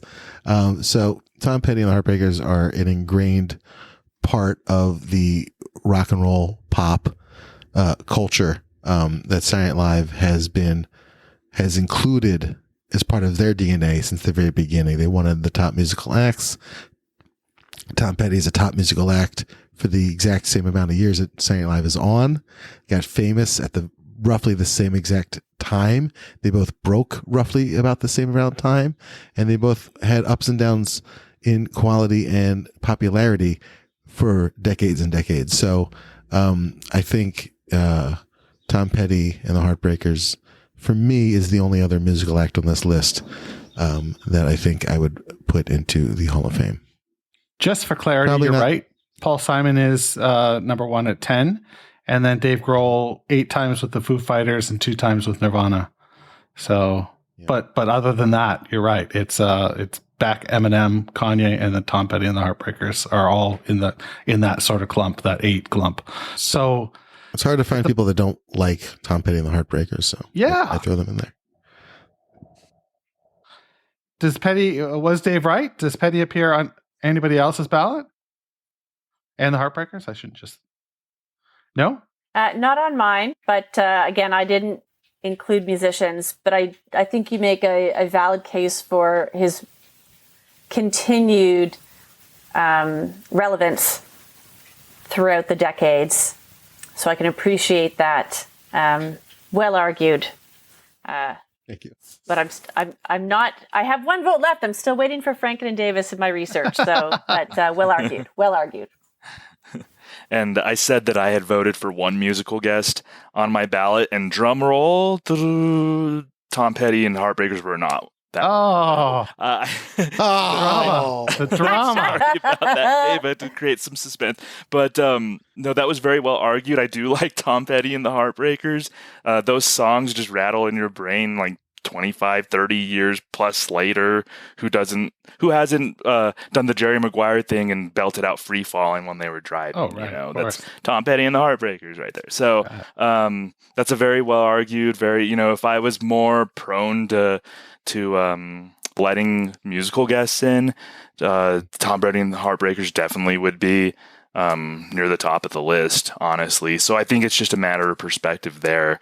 I certainly don't blame you for putting them in. They are obviously very good friends. Were very good friends of the show. Yeah, for sure. If you look at the people that hosted the episodes that Penny and the Heartbreakers showed up on as well, it's all the who's who. It's Goodman, it's Martin, it's Baldwin, it's Hanks. It's like right up there. So I've gone to this theory that you have now, Thomas, where there are some weeks when Lauren says, "I just need to take a break. I just need to phone it in a little bit." Let's get Goodman and Tom Petty on the case. Yeah. I'll put my feet up. Yeah. All right, Kirstin, you've exhausted your votes as you've. I have, yeah. I've got my one remaining vote that I'm going to hold back. I will report back on that one, but I pass, I guess. Yeah. Okay. All right, so Thomas, we're back to you. I'm guessing we're going to get a musical guest now. Yeah, well, I have 2 left on the ballot, and I will disclose my musical guest now. Right. And I did put Paul McCartney. I was wondering if anyone was going to mention Sir Paul on my ballot. Yes. How many musical guests are given the privilege or trust to basically perform a whole number at the tail end of a sketch? Like they went from a sketch to Paul McCartney performing. And I, as someone who doesn't necessarily view the music as like a completely integral part of the show, Paul McCartney really sticks out to me.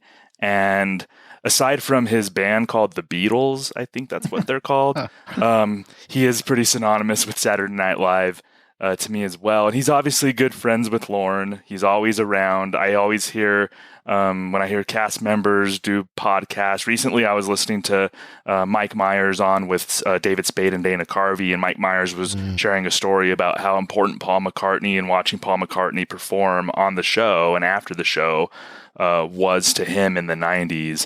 And so Paul McCartney, out of any musical guest that I can think of, and certainly on this list, is woven into the fabric of the show. And I think if we did that 50th year oral history of SNL, if it was a sequel to the one SNL book, I really do think you would see a lot of Paul McCartney stories, and more so than any other musical guest. So that's why I put Paul McCartney as my one musical guest on my ballot.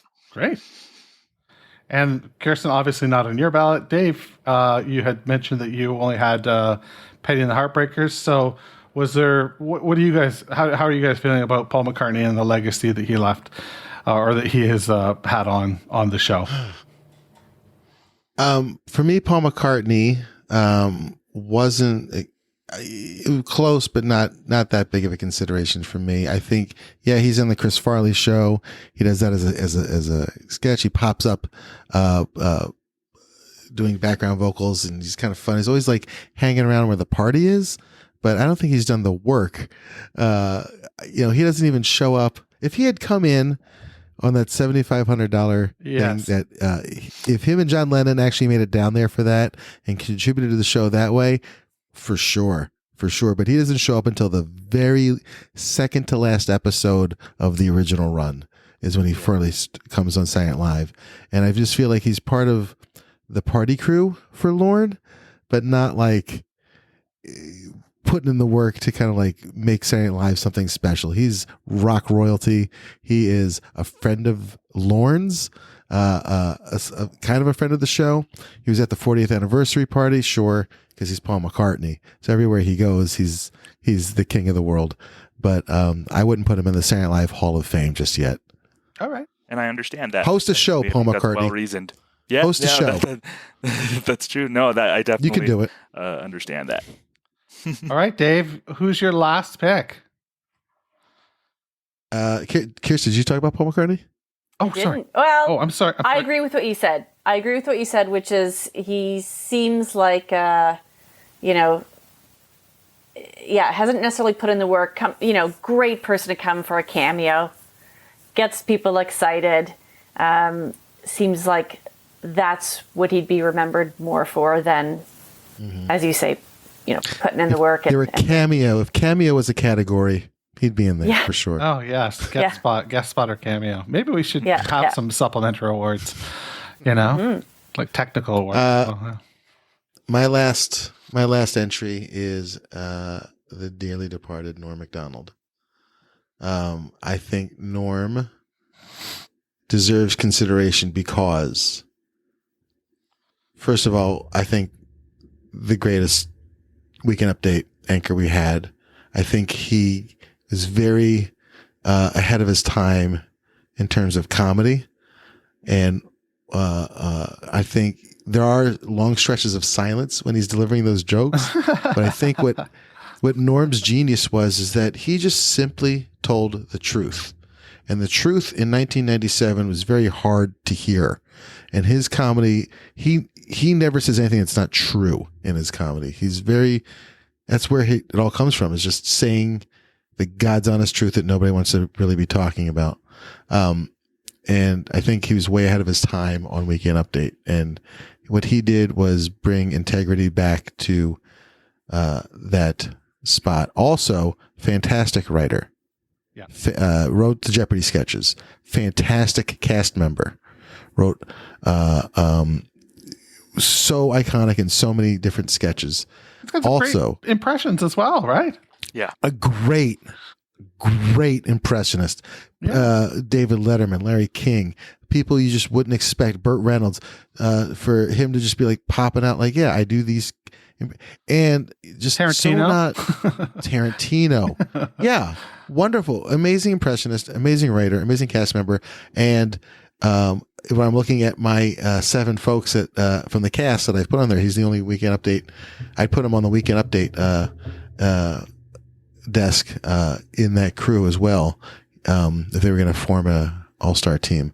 But Norm was a fantastic cast member and contributor, and did not deserve to be fired the way he was.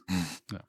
Team Norm. I think the quintessential Norm sketch to me was the West Side Story parody, where that's just such Norm's sense of humor, where they're doing the song and dance, and then Norm just calls out like, "What was that? You guys are singing and dancing," or what? Like, he's just like plays just that. That's just Norm's sense of humor. How somebody would normally react. To a T. That's right. Yeah. And so Norm meant a lot to me.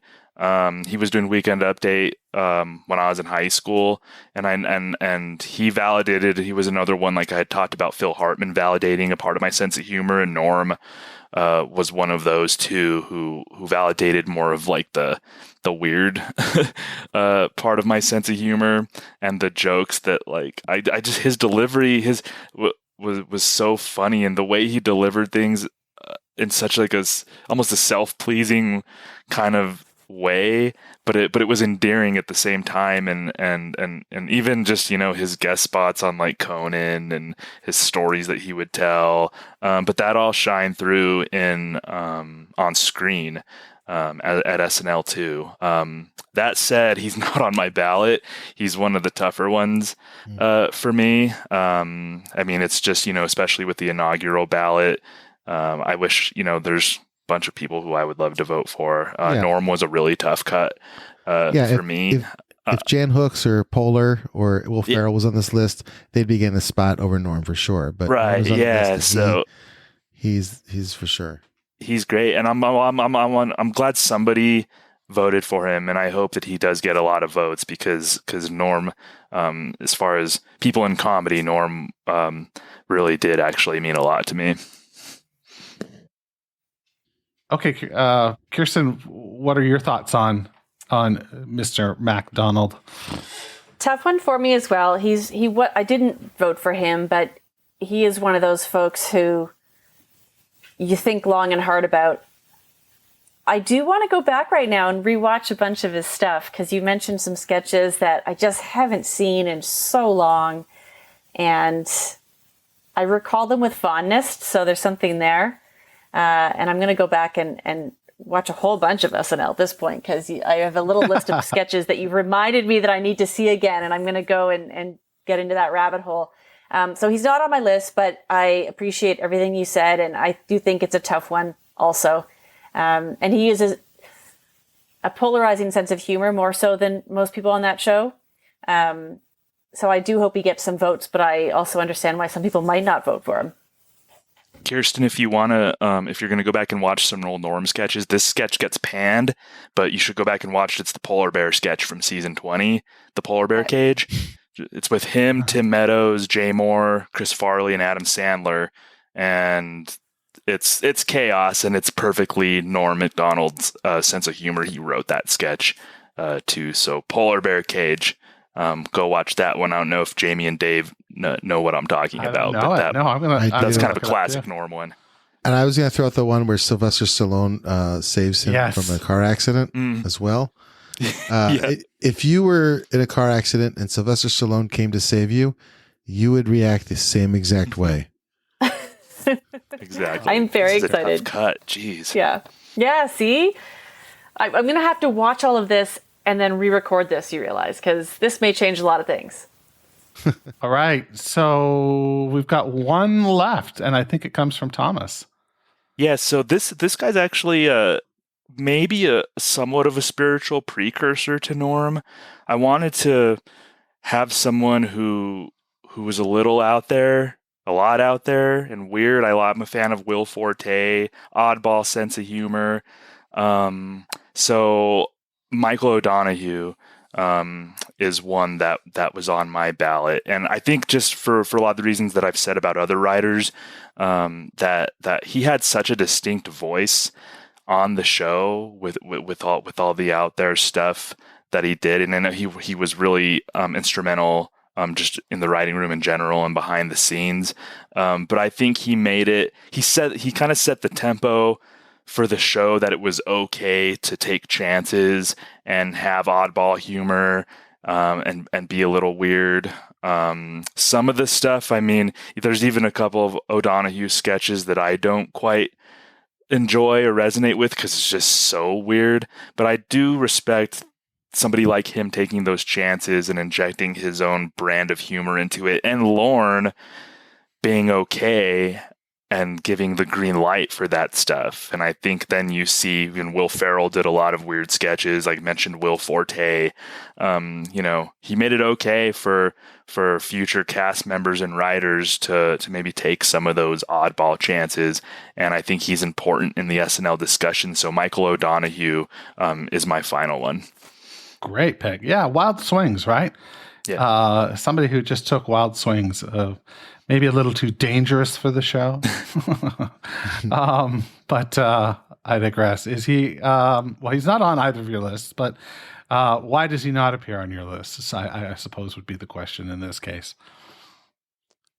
He doesn't appear on my list because I think that Michael O'Donoghue's style of humor did not imprint on the DNA of Saturday Night Live the way Franken and Davis and Jim Downey did.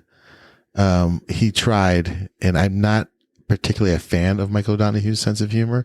I think I was when I was a teenager, and I really gravitated towards the shocking humor. But the more I studied comedy, the more I realized that Michael O'Donoghue's comedy was about punching down, and not only punching down, but trying to ride that line of, it's funny that I'm punching down because it would be absurd of me to really want to punch down. So the comedy is your assumption that I'm a monster.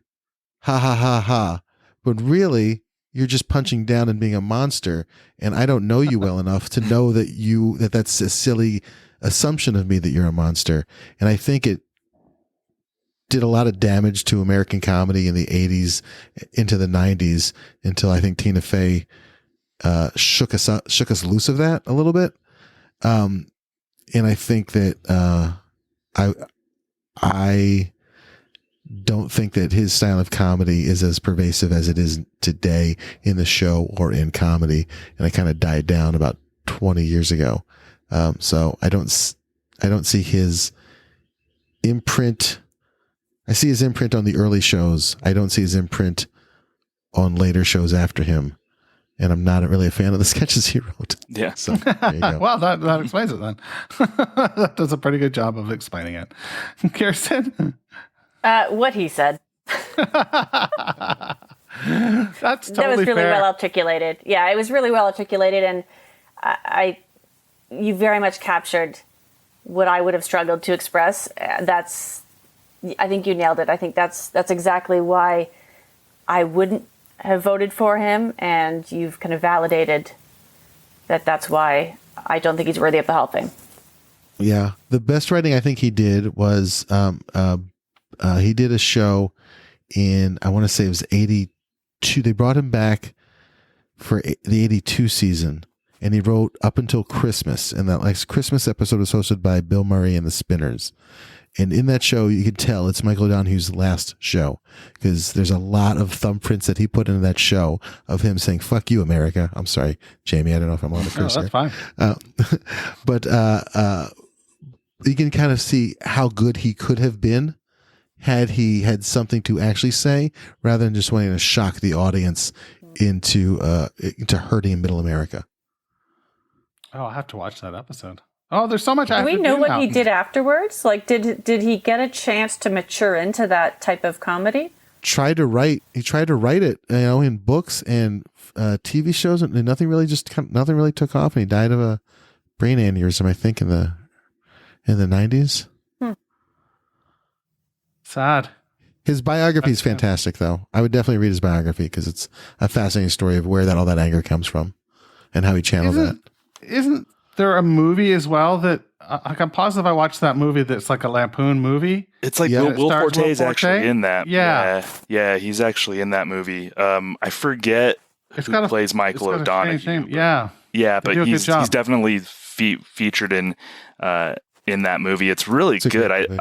I watched it a couple of years ago, and I'm blanking on the name. I'm actually kind of trying to. Drunk, Stoned, and something like that. Drunk, Stoned, and Brilliant. Got it saved on my computer, so I'm looking it up as well. We'll make this sound Futile so and tight stupid with editing. gesture. A futile and There it stupid is. gesture. As Will Forte played Doug Kenny, who was obviously famous for his work at the Harvard Lampoon and everything. It's a great movie. It has a lot of people. If you're a comedy fan, you'll recognize almost everybody who's in it. Chevy Chase's co-star in Community plays Chevy Chase in the movie. Joel McHale plays Chevy Chase in that movie. Yeah, so it does feature Michael O'Donoghue a little bit. I understand. I definitely appreciate what Dave and Kirstin had to say for sure. And I guess this one was more on my ballot, more maybe as sort of a nod to some of the oddball stuff, even if if I'm being honest, a lot of the sketches still didn't connect with me. I thought he was maybe the most kind of representative of the oddball stuff on the list, even if he did often take it too far. And I always looked at him. He was honestly I looked at him as a nerdy guy. Like, there's just something, I think he was insecure and he was kind of a nerd. Like, there was nothing menacing about Michael O'Donoghue to me anyway when I would see him on screen. To me, it was a nerd trying to play the character of a menacing person. So that might speak to a lot of what Dave was talking about, but I never really saw him as like this edgy, menacing guy. I saw him as a nerd playing that role. Yeah. Thomas Lennon of The State. Yes. That's played right. Michael Good. O'Donoghue. That was good casting. Yeah, the whole up top to bottom, it was great casting. Well, speaking of great casting, you guys did a wonderful job being cast in the role of pundits today, and I want to thank you so much for doing that. Is there any plugs or any Twitter handles, social that you want to promote at all? We can just continue to go in order. Thomas. You could find me mostly on Twitter at Thomas A as in Apple, Sena, Sena. That's my Twitter handle. I love talking about SNL. I'm kind of part of the SNL geeky community on Twitter. So friend me, and we can talk about Saturday Night Live. I'm watching every week and love to chat about it. Awesome. Dave? I am at Dave Buckman on Twitter. You can also support Cold Town Theater at Cold Town Theater, or at Cold Town on Twitter. We have a Patreon. You can donate to our cause to find a new venue here in Austin, or you can support Austin Sketchfest. Look out for Austin Sketchfest coming back live in September. Great. Kirstin? Instagram mostly at Kirstin Turnbull, KirstinTurnbull, and I welcome all SNL forwarded content. Excellent. Well, I really appreciate you guys taking the time today and the care that you took. There was some really thoughtful discussion and some great picks. I am really excited to see who makes the cut. So stay tuned.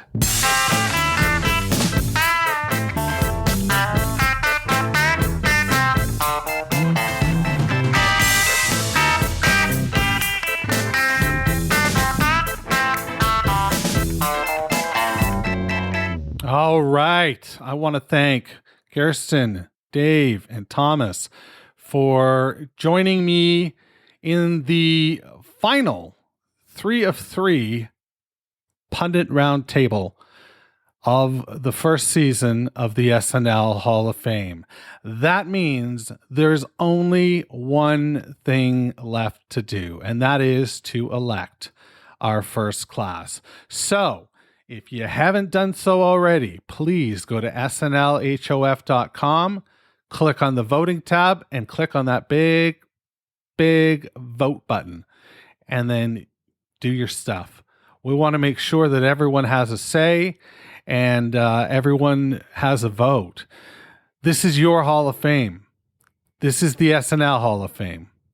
And please, as you're leaving today, turn out the lights, because the SNL Hall of Fame is now closed. Thanks for listening to the SNL Hall of Fame podcast. You can find everything you need to know about the show at snlhof.com. Don't forget to subscribe, share, rate, and review the show wherever you get your podcasts. This is Doug Denant saying, this is Doug Denant saying, see you next month in the hall.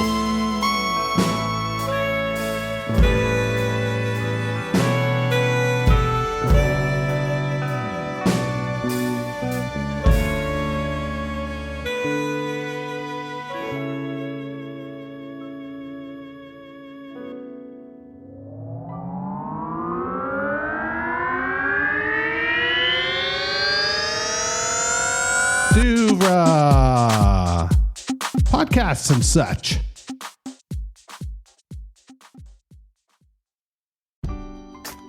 The most wonderful time of the year. Although, let's be honest, around the holidays, things really add up. But here's the good news. Only at Verizon, you can get a single line for $50 per month when you switch and bring your phone. So while ice skating for 2 is definitely costing more, here at Verizon, you can save. Gifts for your third cousins? Steep.